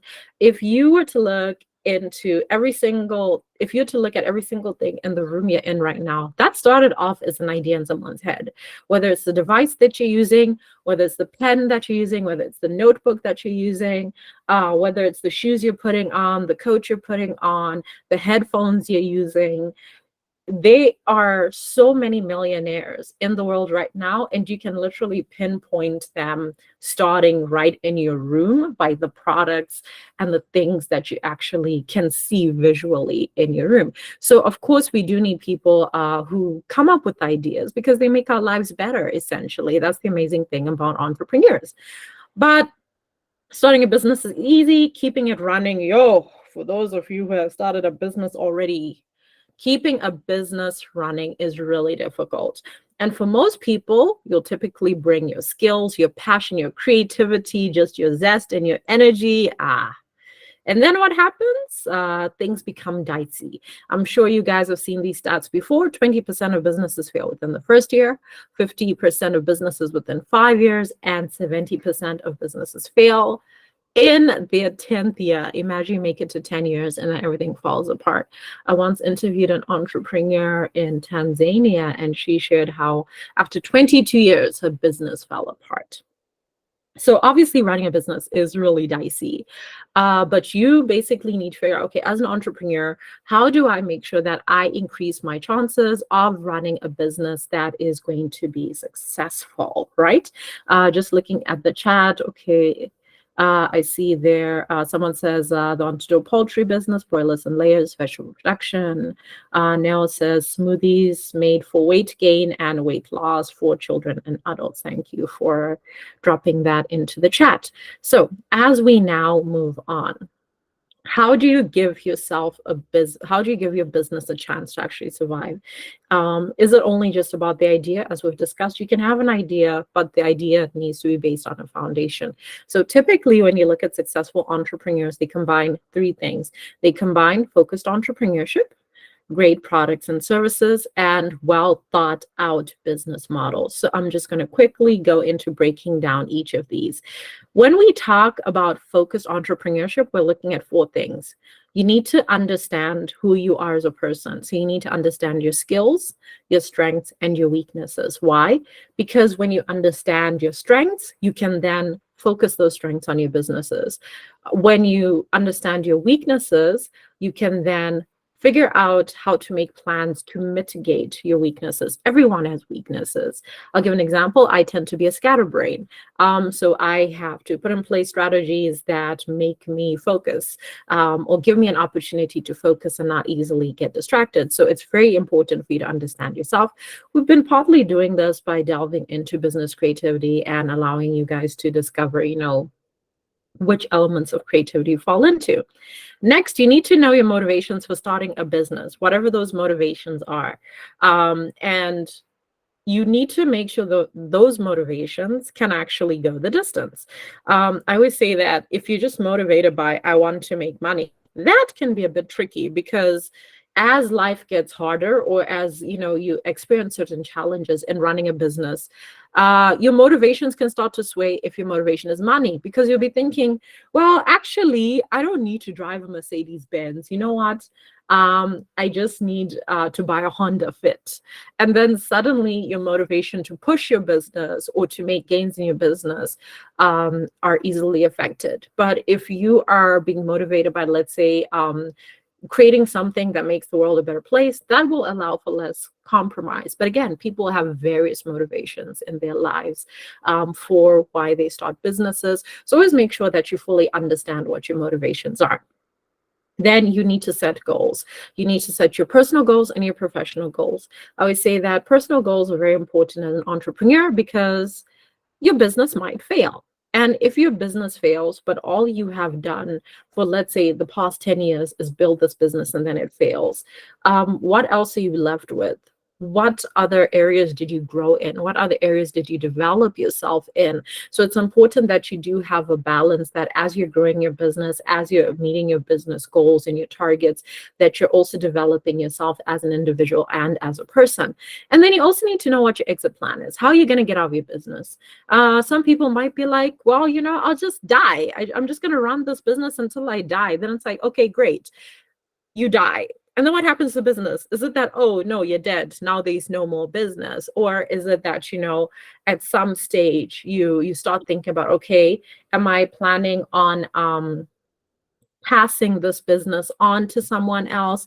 Am I planning to train someone else to take over for me? Am I building this business that I can sell it, so that somebody can say, oh, great, we want this technology, we want whatever it is that you're doing, so we're going to buy it from you? How are you going to get out of it? Because how you're planning on getting out of it is going to influence how you actually run it from day one, essentially.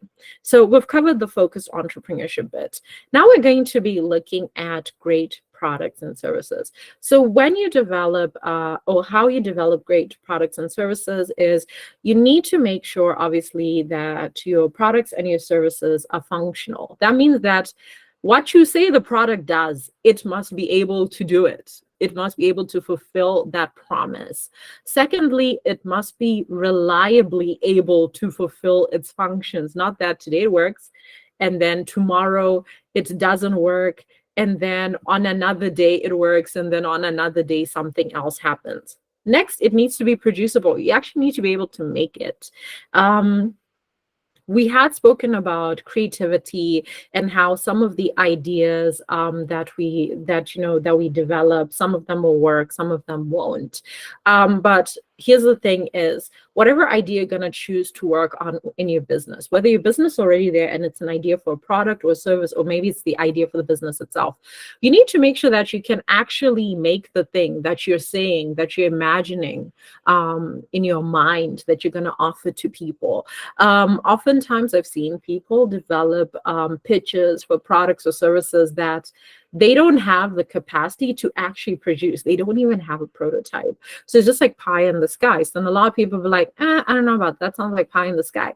Do you actually have a prototype of it? Can I actually use it, and can I test it? So always make sure that whatever idea you come up for a product or service, you can actually produce it. And you need to be able to produce it in a sustainable manner. It shouldn't be something that needs one very rare ingredient, one very rare material, and then once you make the one thing, then it's like, oh great, I'm never going to be able to make this thing ever again, or I'm not going to be able to make it for the next 6 months, unless you're definitely going to make the one thing and then sell it for $1 million. But you need to be able to sustainably produce your reliably functioning product.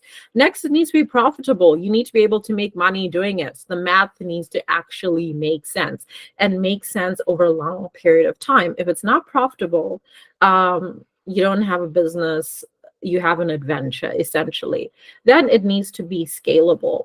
When you talk about scalability, we're saying, okay, you need to be able to, if there is need for you to rapidly produce more quantities of your product and service, you're actually able to do that. So let's say you advertise on TikTok. We put a video on TikTok and it goes viral. And then you've got 1,000 people saying, we want this thing and we want it now. Will you be able to meet that demand? So now with certain items, it could be, yeah, all you need is money to get more machinery to be able to make this thing. But with certain products and services, it doesn't matter how much machinery you have. Maybe it's because it's a very specialized type of thing. It's not that easily scalable. Next, it needs to be innovative. How is it different? What makes it different? Why should anybody even pay attention? Like we had mentioned at the beginning of the module on creativity, you are going to be putting your product in a marketplace that's crowded with other people that are probably offering something similar. And if it's not something similar, they're offering goods or services that are good enough substitutes to what you're offering. So why should people pay attention? And then, of course, it needs to be creative in some type of way. You need to be able to embed your particular areas of creativity, like we discussed in the creativity section of the masterclass. So that covers the great products and services part. Now we're going to be moving on to the having a thought out business model. Basically, a business model describes how you're going to make the value that you say you can offer to people, how you're going to communicate the value that you say you're going to be offering to the world. So basically, you're looking at what is your business selling, why should people buy from you, where will they buy from you, when will they buy from you, and how will you make money? So it basically is a strategy that explains that. Now you might be wondering, okay, what's the difference between a business plan, a business model canvas, and a pitch deck? Look, I don't like doing business plans. If someone tries to get me to write a business plan, I'm always like, listen, I'll talk to you later. I don't like doing those things. And the honest truth is not to say that business plans are not useful, but for a lot of people that have ideas, a business plan can be very tedious to make and to actually prepare. And not only that, if you don't have a business background, it's going to require you to hire people that have skills that cater to certain aspects of the business plan, as you're going to see in the next part here, because you're going to have things like your market analysis, your marketing and sales, your financial projections, which again, if you're not studying business or you aren't in a field where you can get an opportunity to learn about those things, some of the aspects that are required in a business model can be a little bit difficult and intimidating for you to essentially start off with. So while, yes, I mean, it's great to have a business plan because, again, it's a detailed and written document. It outlines everything. Again, you will always bump up against the fact that typically you will need a business background for you to actually create a really good business plan. Now, with the business model canvas, it's basically all on one page. And I believe that everyone should have gotten a copy of the business model template. It's actually editable as well when you registered for this workshop. I think it also came in with the invitation to participate in this event as well.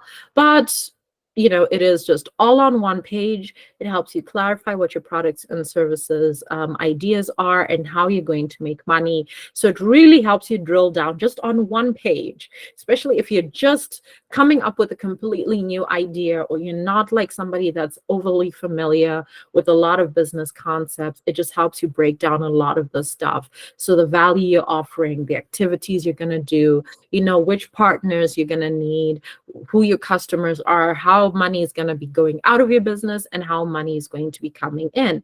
And then obviously, you know, we have your pitch deck, which for those of you who are unfamiliar, it's basically a set of slides that you use to present a business case about, you know, what your business is. So typically you would prepare a pitch deck if you can do a presentation either in a startup competition like the Creative Business Cup, the one that I run, or let's say you're going to engage in a Techstars or some other, let's say even a Seed Stars or Fem BioBiz, like the Botswana Digital Innovation Hub does. So basically it will outline, okay, and again, some of the things that we had covered in the creativity part of the masterclass. What's the problem that you've noticed? What is your particular solution? What is your business model? What is the thing that makes you special? Why should anybody care? So what's your underlying magic or technology? How are you going to be doing your marketing? Who is your competition? They'll always want to ask you who your competition is, because they always want to be like, we want to make sure that you're not mad and that you're not just saying you're the only person that's doing this thing, because really you are not. They'll want to know who's on your team so they can have confidence that you're not working by yourself. They'll want to know what your projections are and what milestones you've passed. They'll want to know your status of your business at that stage. Is it registered, not registered? Do you have your own facilities? Like, you know, how far are you with your IP protections? And how far along are you along your timeline, essentially? And then a summary, and then a call to action. A call to action is basically when you're doing a presentation, what do you want? At the end of the presentation, your presentation must have a reason. So that means you should be able to say, and thank you for listening to my presentation. I would like you to invest 500,000 Pula in my project, and this is what I'm going to do with it. So call to action, always very, very, very important. So now that we have touched on, you know, what the difference is between, you know, your business plans, your business model canvases, and your pitch decks, we're now going to be really going in to look at the business model canvas as a tool. So I hope that everyone has their business model canvas open in an alternative window. So typically with the business model canvas is actually split into 4 core areas. So you have the offering section, which will be right in the middle and has the value proposition part of the business model canvas. Then you have your customer section, which encompasses your customer segments, channels, and your customer relationships. And then the third area is the infrastructure area, which has your key activities, resources, and key partners. And then at the bottom of the business model canvas, we have the finance section, which has the cost structure and the revenue streams. So as you can see it over here, like we said, right here, this is the offering, the value proposition. This is the customer segment, the customer section, or the customer areas. You've got customer segments, your customer relations, and your channels. And then over here on the left, we've got our infrastructure section that starts with your key activities, your key resources, your key partners that you need. And then we have the financial section at the bottom, your cost structure, and your revenue streams. So we are going to be diving in. We're going to start with the value proposition section and the customer section. So jumping into value proposition.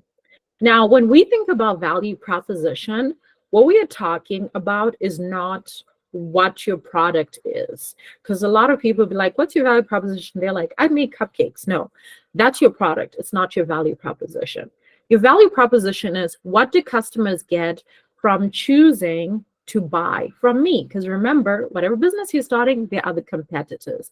Even if you do not have a direct competitor, I'll give an example. Somebody had mentioned that they want to have a facility for families to gather and do activities, horse riding and other bonding activities.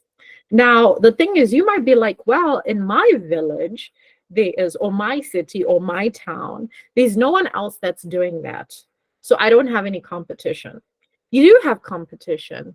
Your competition could be the business that is that maybe there's an indoor like water park for kids. That's your competition.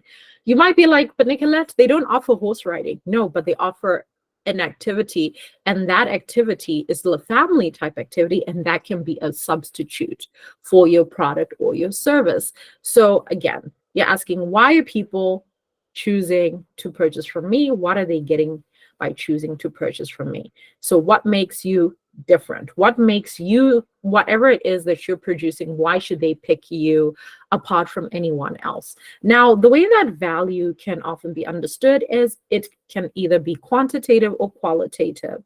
So when we say quantitative, we mean obviously that, you can actually measure it. You can measure price. So for instance, if you're like, well, I'm the cheapest place where they can get this product. Nobody's price is cheaper than mine. That's something we can measure because we can actually count the coins, or you could say, I'm the fastest. You're going to get it in 24 hours. We can measure the time that it would take, essentially your efficiency. So that is a quantitative form of value. Now, where it becomes a little bit more complicated is when we look at qualitative value, which is solely based on user experience or the results that people get. So I want you to think, for example, of a gym, right? So let's say people that go to Virgin Active or Jack's Gym, right? The equipment in the gym never changes. It's always the same. So any day you walk into Jack's Gym or Virgin Active, the equipment is essentially the same. But people go to the gym for different reasons. They go to the gym because, maybe they're frustrated, so they work out to ease their frustration. Maybe they want to escape their kids, their dogs, and everybody's like, oh, this is the only time I get to myself, it's the gym. Maybe people want to lose weight. Maybe people want to go to the gym because there's a yoga class in the gym. That's the thing. They're not even here to be lifting weights or anything of the like. So that then is a qualitative point of value because it's solely based on the experience that they're having or the results that they want. Even though they're all going to the same place, they're spending the exact same money, they're getting different results. Now, okay, let me give another example of user experience. Let's think about the salon. You're the salon. There's probably a salon that you pick, and you pick it because probably you're comfortable with the vibe. It could be, you're happy with obviously the experience or the person that typically does your hair. But have you noticed how some salons are like basically gossip central? It's like, yeah, it's a vibe. It's like, oh, you walk in, it's like, hey, how you doing? I haven't seen you in a while. Oh, I'm great. Oh, how are the kids? Oh, hey, is that person still with her boyfriend? Did she break up with her? It's just constant. It's just like, it's like drama central. It's like catch up central. It's like whatever, right? And some people thrive on that. And then there are other salons where when you walk in, it's quiet. They're playing classical music. Nobody is talking, okay? The people are there, it's silent, huh? So you'll see that these two people that go to these different types of salon, even though they're still getting their hair done, they're getting their hair cut, whatever it is, they're going to the different places because those places are offering a completely different experience. And that is something that is very qualitative. So you can't really quantify it in terms of measured, but it is a qualitative factor. Now we're going to be moving on to the customer area of the business model canvas, which is these three things over here. We're going to be starting off with customer segments. So when it comes to customer segments, you are trying to figure out who exactly is buying from you, what are their buying behaviors, and why are they even wanting to buy from you? So you're basically trying to figure out, who am I targeting? Who am I focusing on? So obviously you can have a mass market appeal, or you can have a niche market appeal, which I think from a broader perspective, just to simplify things, it's like you can have, like, for instance, the example we have here where a real estate agency will be like, oh, we sell homes, but a niche market will be like, no, we specialize on selling apartments to first-time buyers, right? And the reason why you will have to segment your markets is because typically there are very few businesses that can sell to everybody in the world. I mean, think of some of the biggest companies in the world. Let's even think about, let's say, Apple or even Microsoft. All of these different companies, they don't even sell to everybody. They have different packages for different segments that they have to focus on.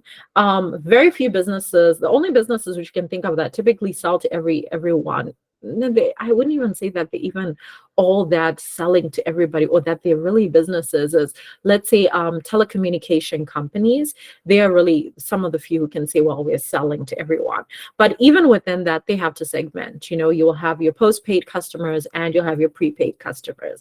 Even if we look at a company like Coca-Cola, like Coca-Cola sells Coca-Cola to everybody. No, Coca-Cola sells Coke to everybody. Yes, they do have a wide market for it. But even within their wide market, they still have Diet Coke, Coke Zero, Sprite, Fanta, all of these things. I mean, Coke is even in the water market, is even in the juice market in some areas.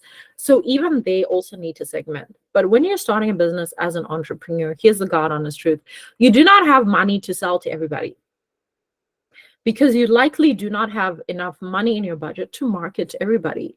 So you need to select a small group of people that you can proactively afford to reach and actually reach, and then focus on selling to those people.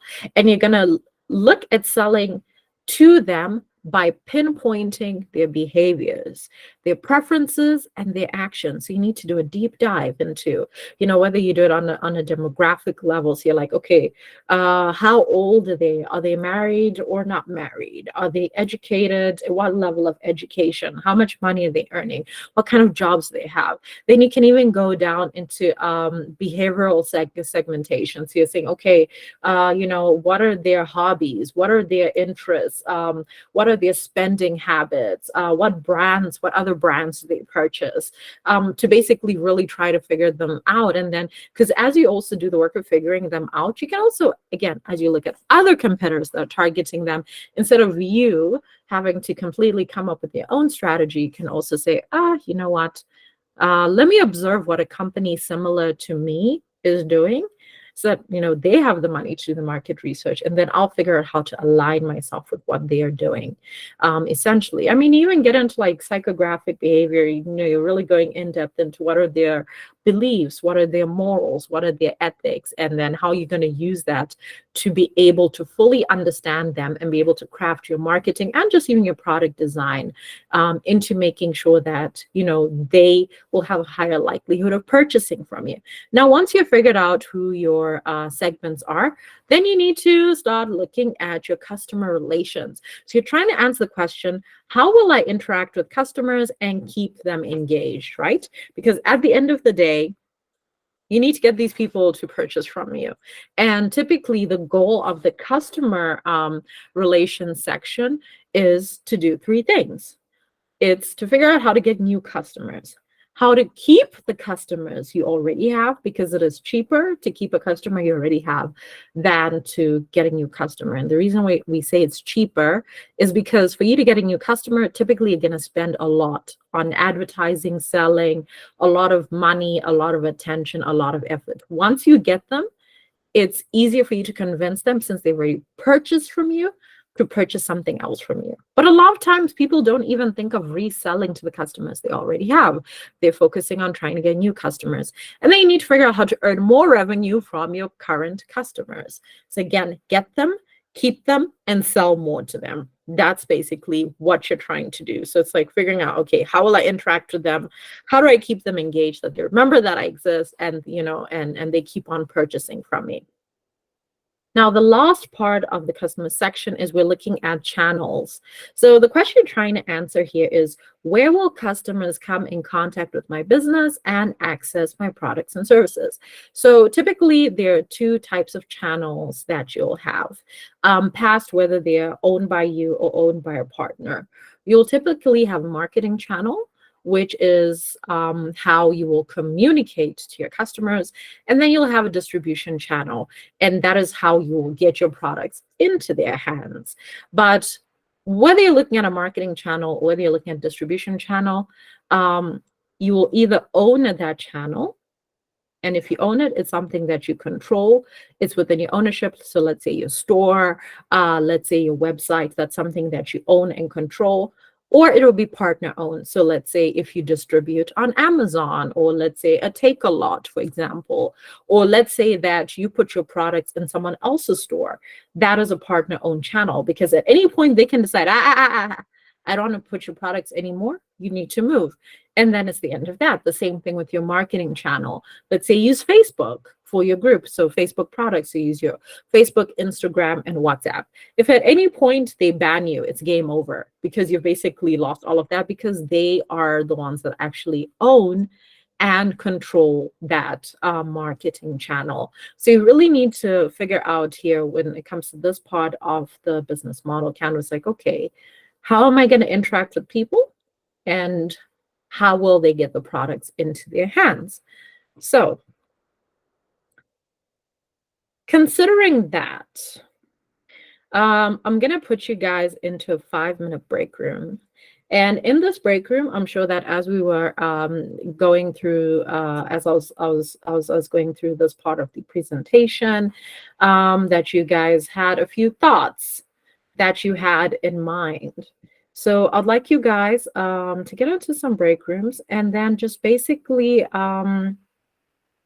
share with the group within the break room, what value you think that the business that you have would offer to other people. Why do you think people will choose to do business with you? That's really what you're looking to answer in the break room. So guys, please don't be shy when you get into the break rooms. It's only going to be for 5 minutes again. So when you get into the break rooms, let's not do very long stories. You're really just taking that time to say, hi, my name is this. This is the kind of product I'm setting up. And this is the one thing that I believe will make people choose me.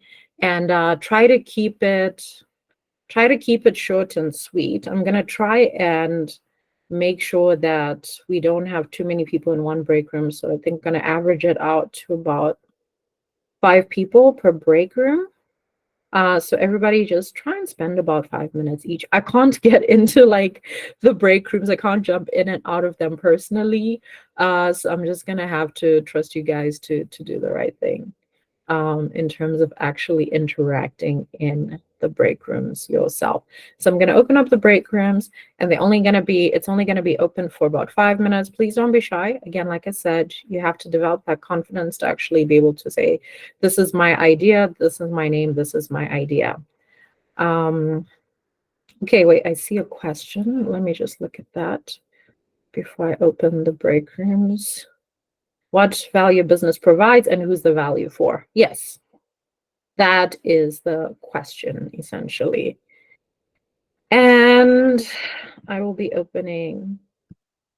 Okay, I thought I was opening the break room. Yep. I'll be opening the break room for just about 5 minutes. So as soon as you see the invitation to leave the main session and get into the break room, please accept it. And I am opening the break room now.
Alrighty, so we will just wait for everyone to come out of the break rooms and into the main section before we continue with the next part. But I hope that everybody did share and participate in the break rooms.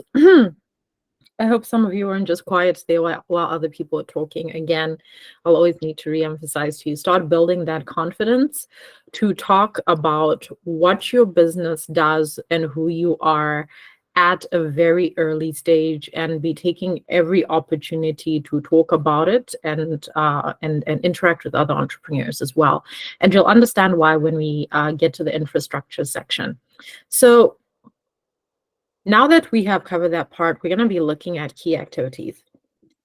So when you're looking into the key activity section, what you're trying to answer here is, what are the key activities that my business does that create and deliver my products and services to my customers? So typically this could be broken up into, okay, what things do I need to do to produce my products or services? How do I source my material or whatever equipment that I need? And how do I conduct research? How do I develop a strategy? So think of the typical activities that a business is going to do, or rather, let's think of them in terms of functions. So when we talk about functions or business functions, we're really talking about things sort of like when you imagine departments in a business. You'll know that a business has a production department or a manufacturing department. It will have excuse me, a marketing department, a sales department, research and development department, an admin department, accounting department, finance department. So you need to, in this section of the business model canvas, think of, okay, what are the things that need to be done? What are the activities that I need to do to create a business that properly functions and produces my products and services, and then sells them or markets them, and then delivers them, and then collects money for these products and services, as well as lets money out.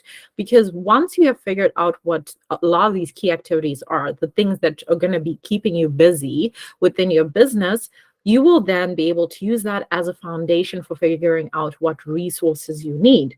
So you need to ask yourself, what are the products, what are the knowledge, the skills, or the finances that you need to create your products and services? So what is the human capital you're going to need? You are going to be human capital in your business because you're a human working your business. Do you need other humans to work with you? And what type of skills are they bringing in? Is it that, you're looking for a co-founder that perhaps has business skills? Are you looking for somebody that's good at admin?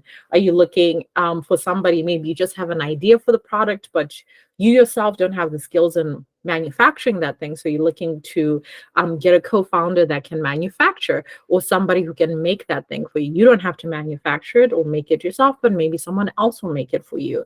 You need to look at, okay, what's the financial capital that you need?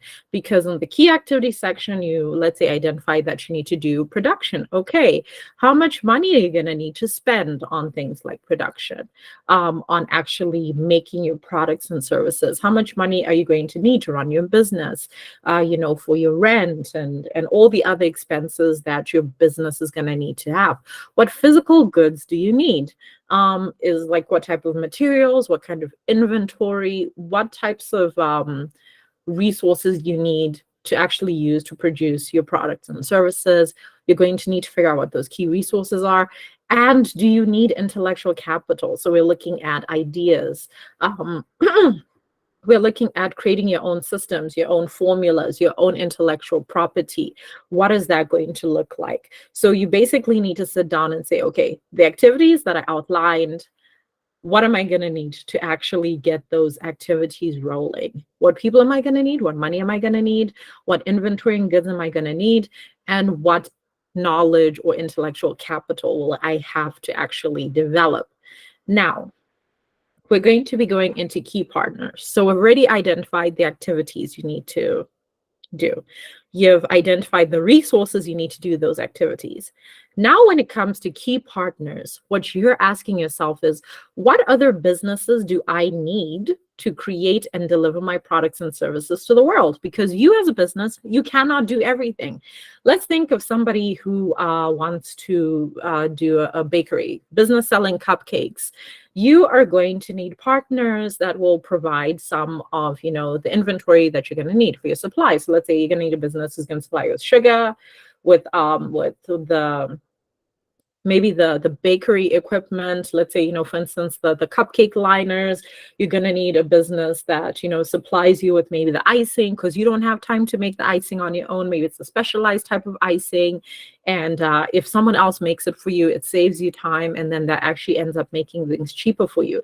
Because as a business, you cannot do everything. Now imagine if you were trying to start a bakery and then you also needed to run the farm that farms the sugar cane, and they need to produce the sugar and then now use the sugar in your bakery. So you always need to figure out, okay, who are the partners that I need? Because you need to make sure that you have a consistent supply of the things that you need. So you're going to need to figure out who are going to be your supply chain partners and who are going to be your production partners. Like I mentioned, maybe there's a business that already makes the icing. So you're just going to buy a big bag of icing from them. You're just going to bake the cupcakes yourself, and then you're just going to pour their icing into your piping tool, and then you're just going to decorate your cupcakes.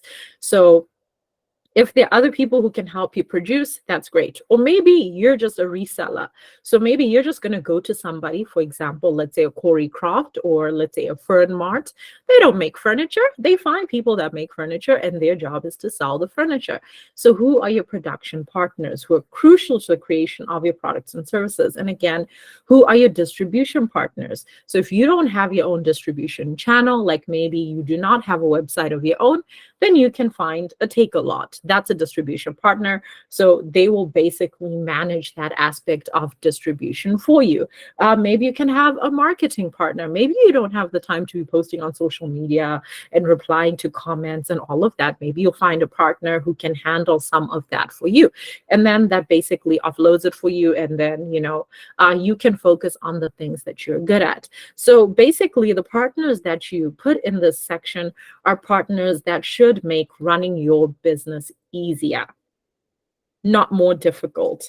And they shouldn't just be things which you're like, oh no, I don't like doing that. I mean, if you don't like doing something and you're also not good at it, if you can afford to, then you can, hire someone to do it. But if you can't actually do it yourself initially at the beginning because of monetary constraints, then do it yourself. But again, in the long term, you're really looking to find people who you can partner up with. And the point is they reduce the burden of trying to do everything by yourself, and also reduces the amount of risk that you have for yourself as a business. So this section on key partners basically ties up our infrastructure section. Now, we're about to jump into the financial section of the business model canvas. So I'm going to ask you guys to answer a question in the chat. How do you feel about money and your ability to make it and manage it? I would appreciate it if you guys just quickly answer that question in the chat, because, when we're jumping into money topics, oftentimes people can feel lots of different ways about it. And to be honest, there is really no I don't know whether to say there's no right or wrong way to think about money. I think it just is what it is. All of our beliefs around money are typically influenced by the experiences that we have growing up, and the communities we live in, and the beliefs around money. But then obviously when you are running a business, making money is part of it. Even if you're planning on running a social entrepreneurship type of thing, you still need to make money, because your social entrepreneurship project needs to be financially sustainable. So yes, please just quickly drop in the chat, just how you feel about money. Do you feel confident in your ability to make money and to manage money? Please just quickly just drop your thoughts in the comment section in the chat.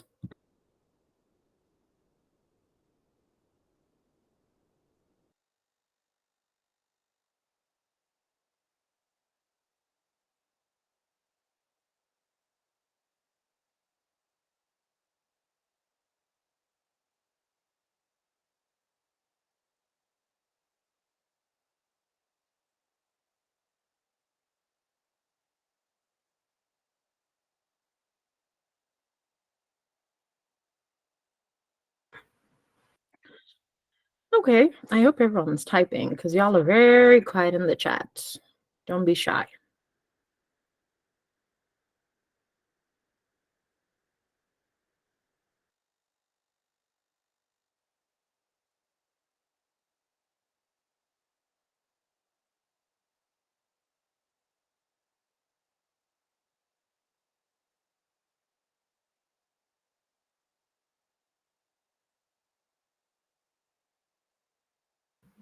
Alrighty, I'm gonna assume that some of you are still typing, and I will see your answers as you eventually finish typing and posting them in.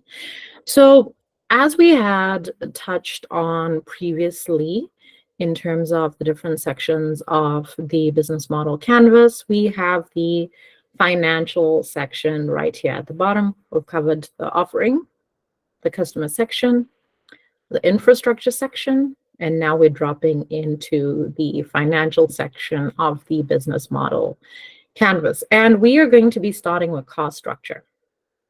So the question you're trying to answer within the cost structure is, what activities are going to require you to spend money for you to run your business?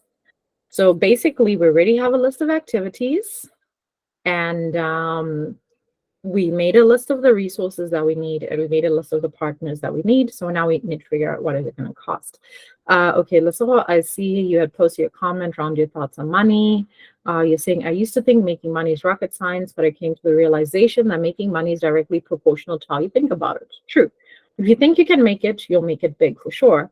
However, even though making money is not hard, I think managing it and multiplying it is the hardest part.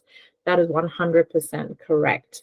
Samantha says, I'm confident in my ability to manage it, but to make it, that's an uncertainty, but I believe it's possible. Money can change lives too. Yes, money can definitely change lives. And managing money, yeah. That's where the real challenge is, especially when you're running a business.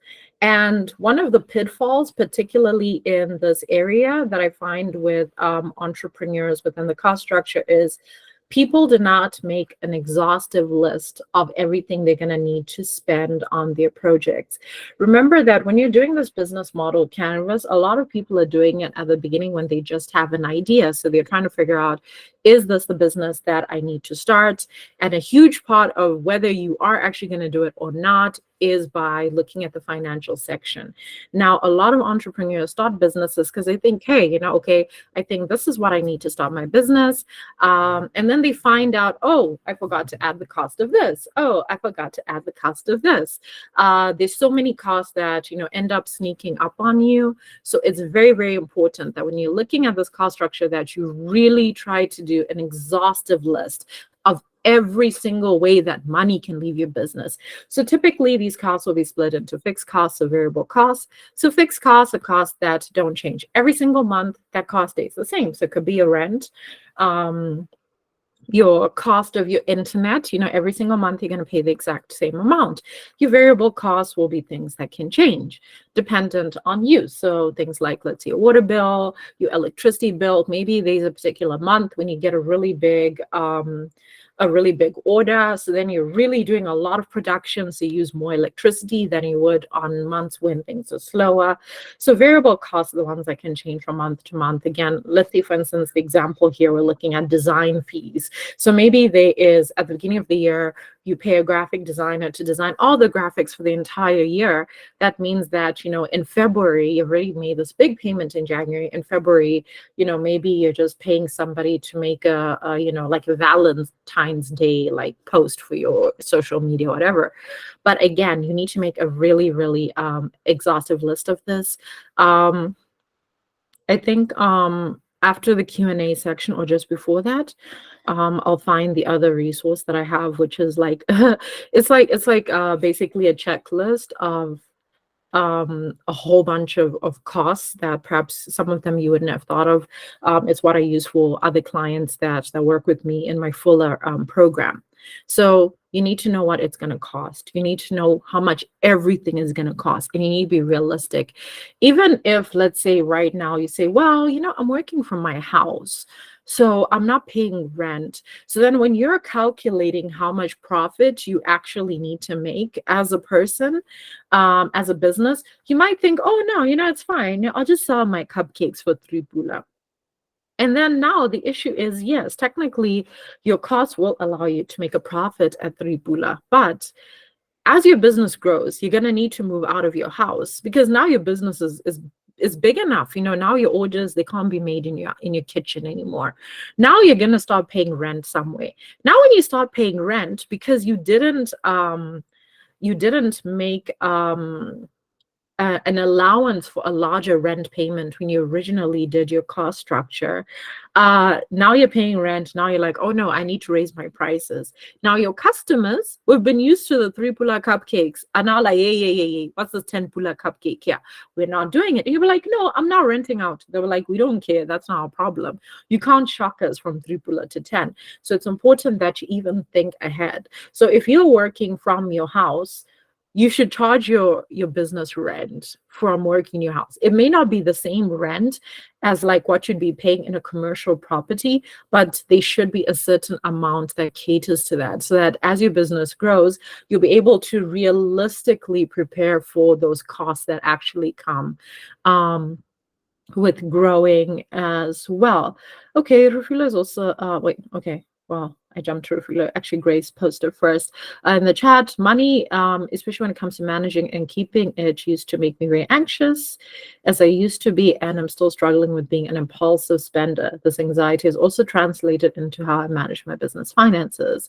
But lately, I've been trying to change the narrative through educating myself and being more intentional with how I spend my money, and also being patient with myself has been helpful. Yes. Always be patient with yourself. Money gives a lot of people anxiety. This is the part that I know, like, people usually sweat in. So I do understand that. Rafula says, I have both a good and bad relationship with money. Still, I'm confident I can manage it, as I'm actively looking for ways to reduce overconsumption of products that I don't need, but I don't know how to make money and multiply it. Okay. That is also another common struggle that I think a lot of entrepreneurs, in terms of thinking, like I said, it always depends on like how you grew up, how money was managed on a personal level, and then that ends up filtering to your business, what you believe about it, what you don't believe about it. You'll tend to find that people who are raised in very affluent homes and situations, they find making money easier. Why? Because they're already used to it being there. They're used to the flow of it. They're used to it coming in, and they're used to spending it. So they are not coming from like an anxious perspective. So they tend to also not really overthink certain things. And also, Rafila had mentioned that you're actively looking for ways to reduce overconsumption, which is a good thing, because obviously expenses are something that need to be managed in a business.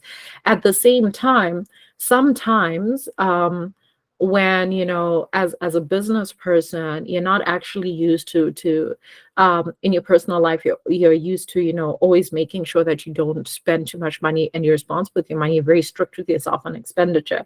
You can actually find yourself also having an issue in your business where you might have the money to purchase a particular thing for your business, and then you might say, I don't really need it, I can do without it, when really you going forward with that purchase will actually end up making things easier for you as you're running your business. So it's always a bit of a catch-22 when it comes to that. But yeah, I'm just gonna round off this cost structure part, because I think I've covered the basics of it pretty well. So now we're gonna be moving to the revenue streams. So the question that you're trying to answer in this section is, how am I going to make an income from each customer segment that I'm targeting? So you're basically saying, okay, how do I get paid for the products and services that I offer? So I think we're all familiar with the asset sale. It's literally you saying, here is the thing that I have. You give me money, I give you this thing. So you give me money, I give you the cupcake. Straight up asset sale.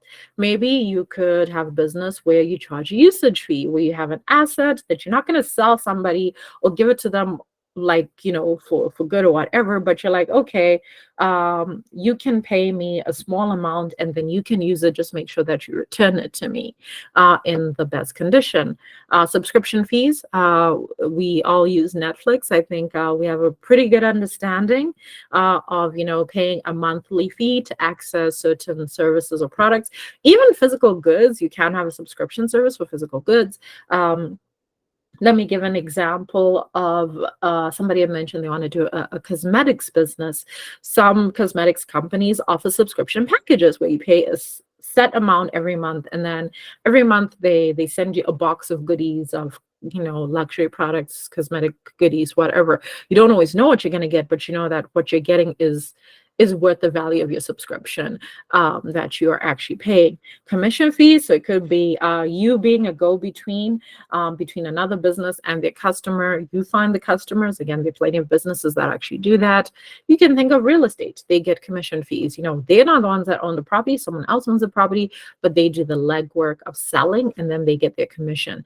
It could be licensing fees. So maybe you develop a particular IP or technology, but maybe you've developed this product and the service, but you're not necessarily interested in you actually running, like going into each and every single company all over the world and then saying, okay, guys, I'm going to manage how you use this particular IP of mine. You can just license it to them.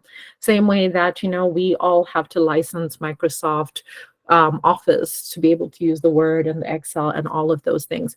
And leasing, so this is where basically you have an asset and then you lease it out. Typically this will be capital goods. You're looking at, it's a capital good, I suppose. So it could be like machinery, it could be, facilities, that sort of thing. So you're basically seeing how will I get paid.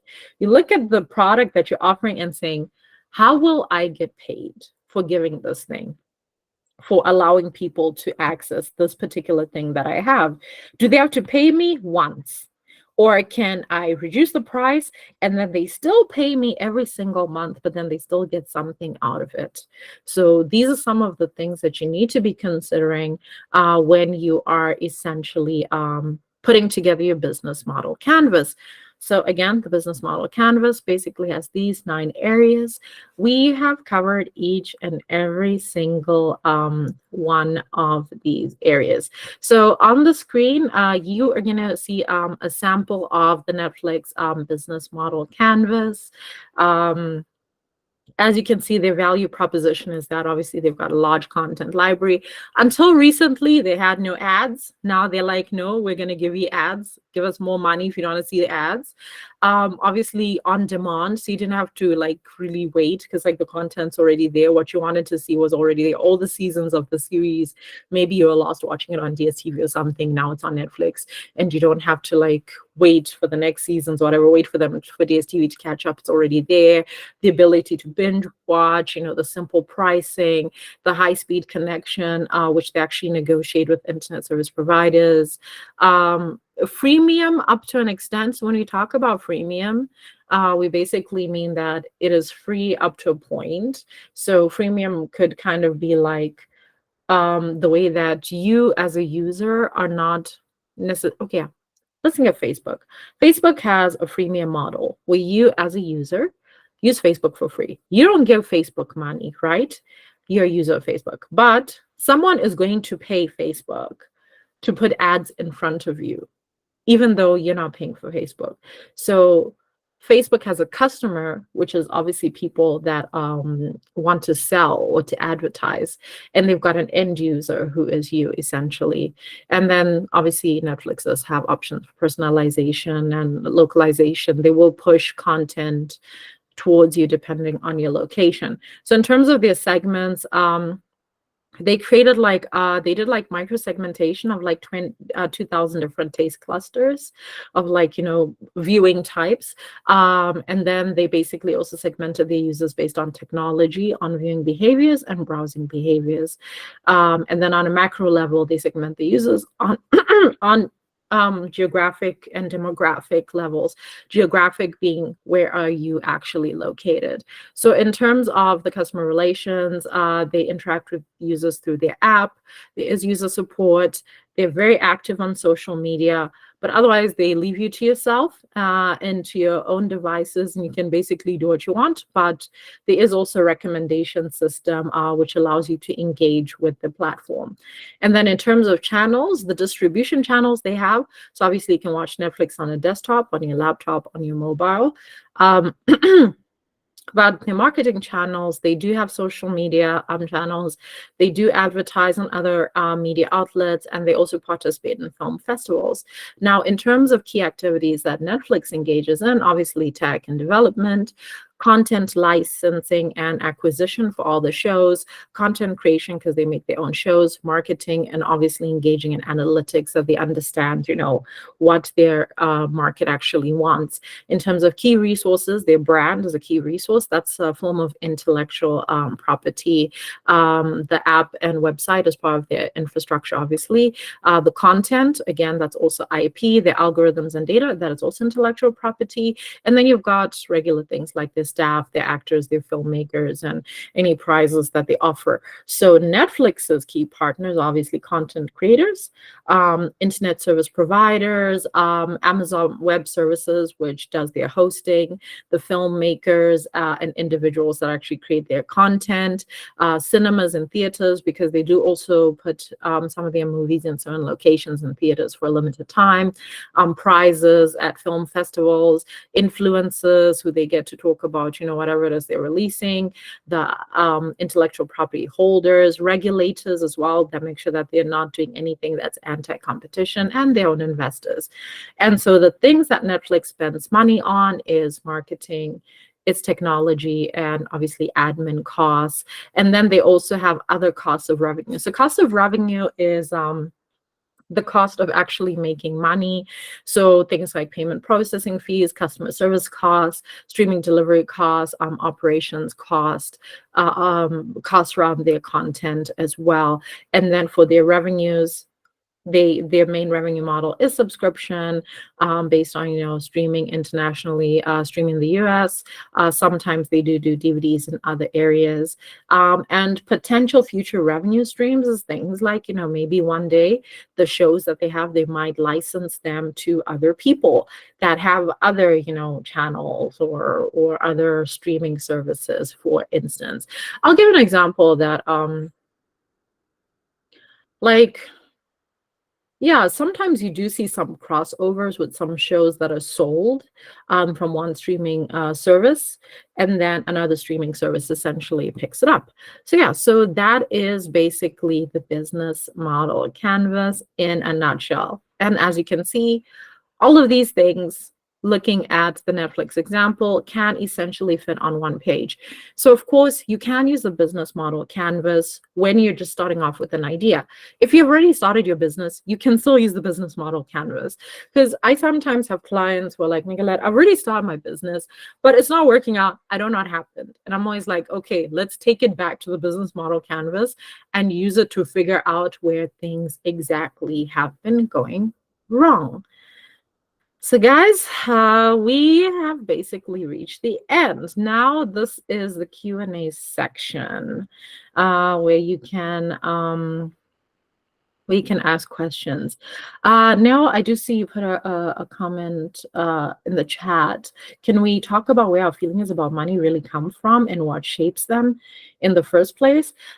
To be honest, I think it comes from, I would say that predominantly our attitudes from money come from the first people that manage our money for us, which is our parents or economic circumstances.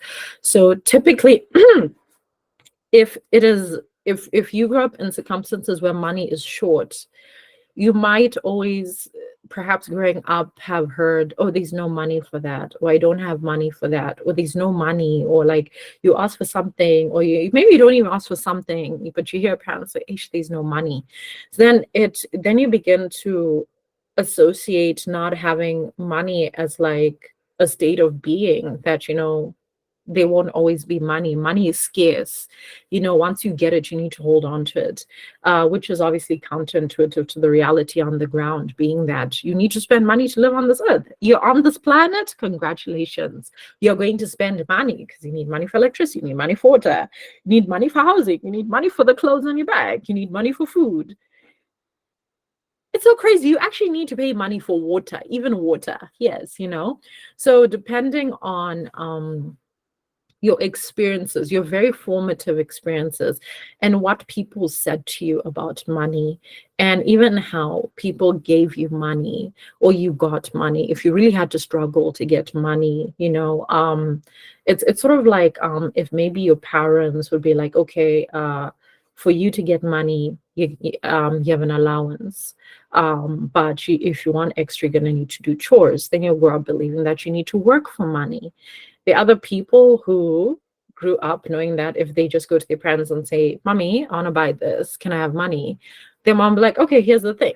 So that now you'll see that displaying itself in different ways within a business context, because you'll see that in opportunities where an entrepreneur, let's say, for instance, you're pitching. So you're in a pitch competition and you're in front of a group of investors. People that have a belief that, you need to really work hard for money, it's a scarce resource, it's something you're going to sweat for, they tend to be more conservative and I think more realistic in the expectations when they make an ask, when they have a call to action, their pitch deck. They'll be like, yeah, I want this money, I want to use it for 1, 2, 3 things. People that have already, like, money was not an issue for them, they'll just stand up and be like, yeah, no, I need $1 million. And they'll say it with a straight face. And the funny thing is that sometimes that confidence that they have to be able to be like, no, yeah, I need $1 million and this is what I'm going to do with it. That confidence in their bearing around money can actually convince people that they actually know what they're doing, when they actually might not know what they're doing in a weird kind of way. And you might find investors actually grilling people that actually do know what they're doing with the money. And it's like, and then because the people that are not used to having money are a bit, because again, it's a scarce resource, it's a do or die. It's like, oh my gosh, I need to get this investment, otherwise my business can crash. That tension that they bring into that pitching session, people can think, oh, this person's kind of anxious. Maybe they're trying to cheat me. Maybe they actually don't know what they're doing. So that can be a bit frustrating as well. So that's what I always tell people before they go to pitch. I'm like, be confident, but at the same time, like, know what you're asking for the money for. Like, but be confident. Practice, like, in front of the mirror. You saying, I'm asking for 500,000. And say it like, don't now start like, I'm asking for 500,000, you're mumbling it under your breath. Then they'll think that you're a tsotsi. That's why you're shy. Or they'll think that you're being a tsotsi, not that you're shy. So you need to practice that. That's why I was like, guys, in these sessions, talk. When there's an opportunity, talk about yourself, talk about your business. Just say whatever. Just start learning right now to interact and also to network as well. Because when we're looking at the key partners section, one of the things that you need to consider is that, okay, as an entrepreneur, you're not always going to need to pay for everything yourself.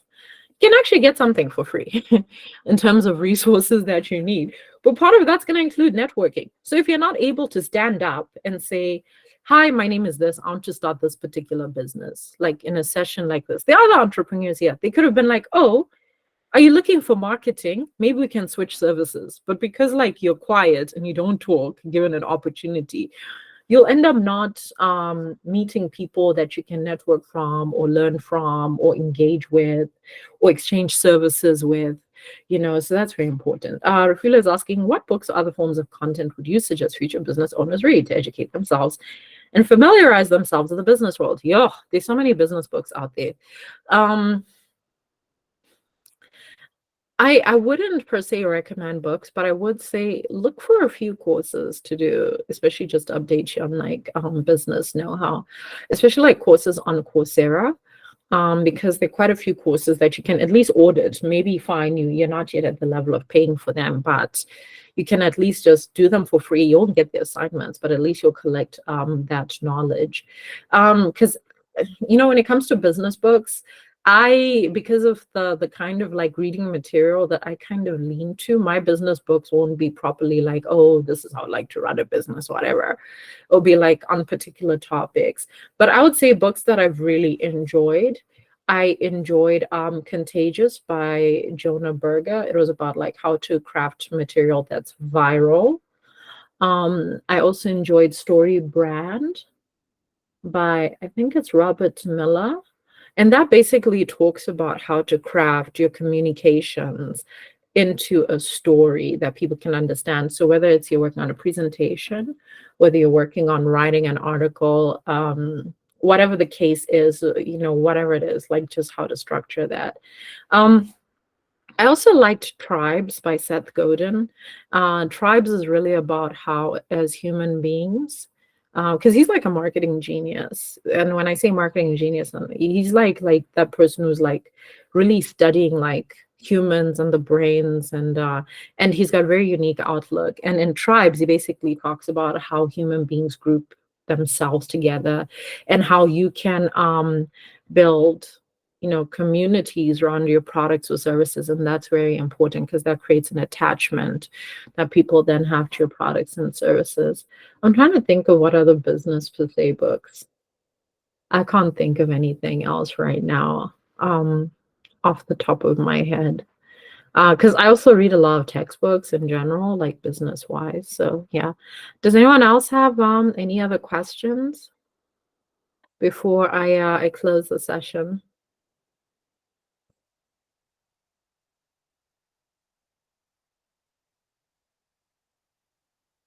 Going once,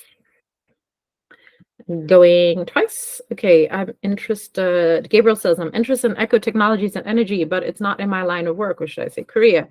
I'm a counselor by profession, but I'm looking to get involved in innovative things. Well, I congratulate you. That's great. I feel like if you have an interest or passion in a field that's not your own field, do not let your current job prevent you from finding the passion of your life.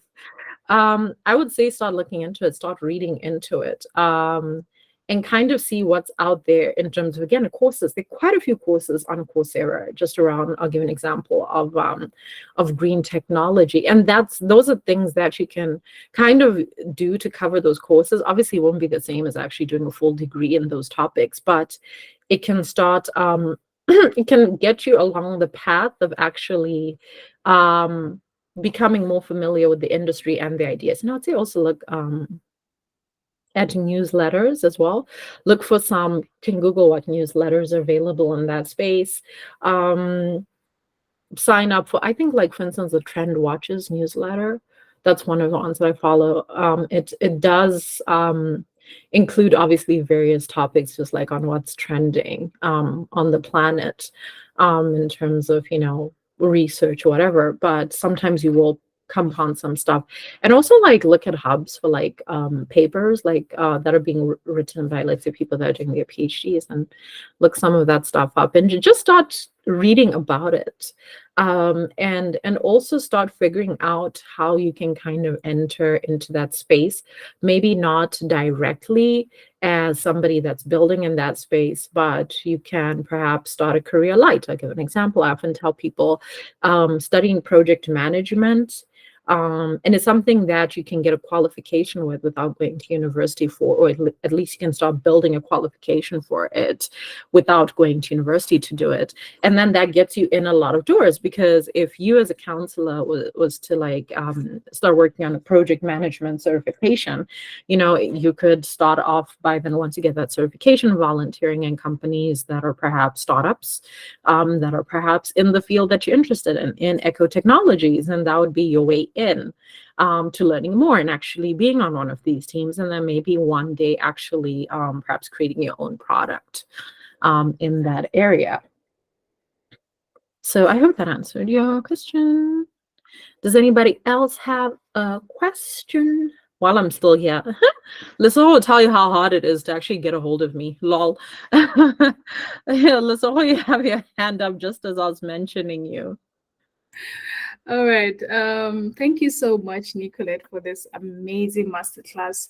This was so insightful, rich, worthy, inspiring, educational in so many ways. I saw that we had a participant who had questions here, and I felt like I should add something in addition to what you already said in response to their questions. I saw there was Neo. She asked if we can talk about where our feelings about money really come from and what shapes them in the first place. And I thought of a concept that we usually like sharing in Dimeology, which is called the psychology of money. So this is just a notion that explains that we are how we think about our money, our feelings about money, our thoughts about money, and even our actions around money are built from where we come from, just like you were saying, how we were raised, the kind of environments we come from. So if you come from a place where money is seen as something that is scarce, we call that scarcity mindset. So you grow up where, there's always money challenges. You are made to see money as something that is very far. That's the kind of mindset that is built in you. And even as an adult, when you're working, when you're making your own money, you don't see money as enough. You're always scared that, I don't think this money is enough. You're not free around money. It's like you're always looking forward to it. Scares you. But if you come from a background where there's always money, you are given money even as a child, you see money, you feel money, you use money, you make mistakes with money, and you learn from that. You don't see money as something that is scarce. And that's the mindset that we call abundance mindset.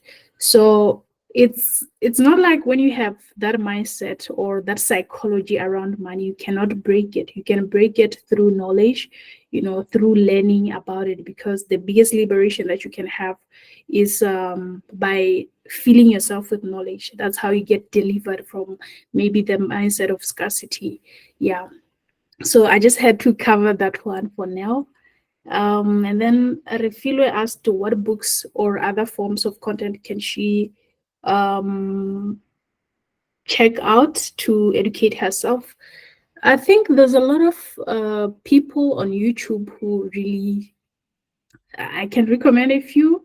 The really brilliant people on YouTube, brilliant podcasts that you can see. Some are not really business centric like that, but they can open your mind to business. They can increase your creativity. I think some of those podcasts or channels include, there's a guy called Stephen Ballet. I think he has a podcast that speaks about, he mostly interviews CEOs. So you'll find some of the most interesting people in the world, your Elon Musks, and even maybe not Elon Musk, but people who are around him. So he'll be there doing the biography of such people. You get to learn about their thinking patterns, how they do things, and so many other people, and that can maybe open your mind to how business happens or the behind the scenes part of business, which can inspire you in a way as an aspiring business person. And then there's Gabriel here. He's saying that he's interested in eco technologies and energy, but he doesn't have any experience. I think that's the that's the interesting thing. You're in the right path. I can say that because most of the people who've built meaningful things in the world, they didn't build things from something they studied.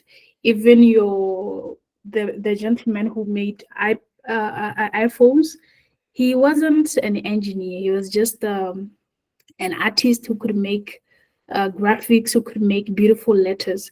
But somehow he had this vision that we can make this phone that is buttonless. And today there's that iPhone that is buttonless. Just coming as an idea from someone who's not even an engineer. So that's just it. Even myself here, I was speaking about a rating system that we are building. I'm not an engineer. I didn't study energy engineering. I didn't study software engineering. But currently, we have employed software engineers and energy engineers who are just implementing or who are doing the technical part of the vision that I had in my mind. So that is to say that if you just have the idea and you bring the right people on board, you can execute it without necessarily having studied that particular thing. Yeah. Thank you. Thank you so much for adding on there. As always, you always come in and add more and more. uh, whenever you're in the room. I appreciate that. Does anyone else have any questions before I end the session? Oh yeah, I did say I was going to wait. I did promise I was going to show you guys the checklist of the cost structure checklist. Let me just try and find that because it wasn't part of my presentation. Ready? Just gonna change my screen just briefly so you guys can have a quick look at it.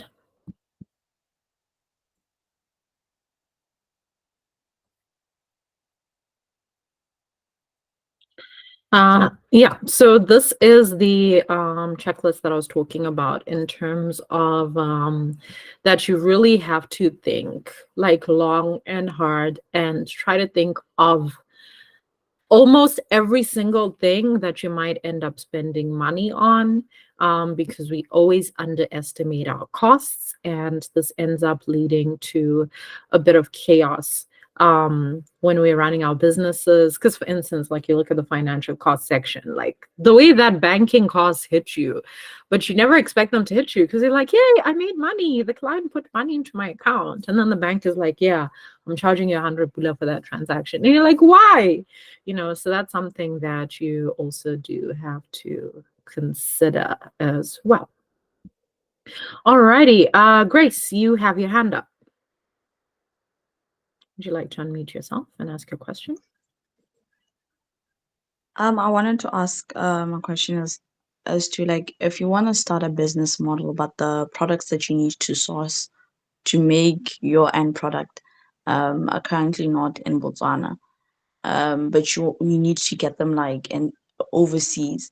What are some of the websites or some of the platforms that you can use to source such products? Because like I have this anxiety around using these online platforms to get products because I'm always hearing about scammers and whatnot. Like, what could you recommend, like a trustworthy service to get such products?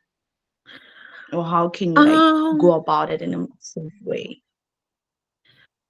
Well, it really does depend on what kind of products you're looking to bring in, because I mean, you can always go the Alibaba route. I think Alibaba is a common site that many people use, and especially if it's for purchasing particular supplies. There are many suppliers there, and they do have a rating system on their site that they use to assess different suppliers in terms of their reliability, payment protection in case you don't get your products and services. So I would say sites like that, but it's really going to depend, again, like I said, on what kind of like stuff you're looking to bring in. And I do just also want to caveat the fact that, when you're bringing stuff in, also consider why it's not yet in Botswana. Is it not yet in Botswana because we don't produce it here, or is it that you're not even allowed to bring it in here? So there's certain things that it could be that you want to bring it and it's not allowed, not because it's illegal or because it's a drug or anything like that. It could be a particular plant. Maybe you want to get some seeds and extract some oil from those seeds. And then the next thing, your seeds arrive at the border, and then agriculture is like, what are these seeds that you want to bring into our ecosystem? We're not letting this in. So just do a little bit more research. But I think if you shop around in some of the online communities for particular products and services that you want to purchase, or perhaps Lissawa had mentioned actually checking on YouTube. One of the things I do like about YouTube is that some of the people that are in particular industries will, as they're making videos about the way that they personally run their businesses, the products and services they use, they also do can say, oh, but I purchase from the supplier, or look for this in a supplier. And you're gonna need to always make sure that you vet every single business. Like, don't find like a random business on Instagram and be like, I'm gonna pay this person. Sometimes it works out, sometimes it doesn't, but you're really gonna want to look for a business that, at least within the industry, that other people have purchased from them, and don't just be looking at like the reviews on their own website, you know, like go check what other people on the internet are saying about purchasing from that particular business as well.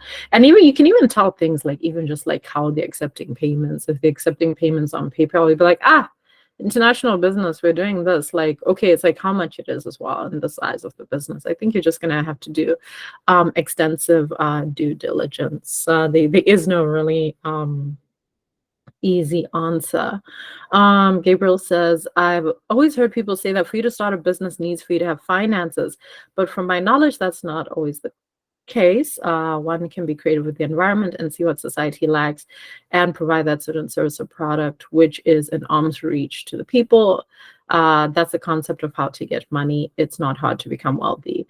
Okay, I'm going to correct you there. Becoming wealthy can be extremely difficult. Although you are right in terms of the fact that you don't always need money to start a business. I mean, my first business was web design. I didn't start that business with money. I walked into like people's offices. I said, hey, do you want a website? You know, this is what I can do. And then they're like, yeah, how much are you charging? I think I sold my very first website when I was 21 for like 500 pula. And yeah, it didn't cost me anything. But again, you're going to need to a certain extent, it depends on what resources you have on hand on you at the time. So sometimes, yeah, you can actually start with nothing. But that only works if you're offering a service. It only works if you're offering a service and your market is literally within arm's reach. Like you can it will cost you nothing to go to that market. Like for me, it was I was interning somewhere and then I just walked across the street and walked into a business that was across the street. And I said, hey, do you guys want this thing? And that's kind of how that happened for me. So sometimes they are cost. If you're going to be making a product, yeah, you're going to need money to like get the ingredients, get the first materials that you work with. You know, you might even have storage costs as well. So it really does depend, but it's not impossible to start making your first check with certain services, particularly with services. If you've got a skill, you can offer that skill, and somebody can pay you for it. Does anyone else have a question? Before I shut down, the master class has gone 20 minutes over because we had said we're going to end at 1. Last questions. Now you're actually going to have to raise your hands. 1 more minute to ask questions before I close the session. So last opportunity for you guys to ask any questions that you have.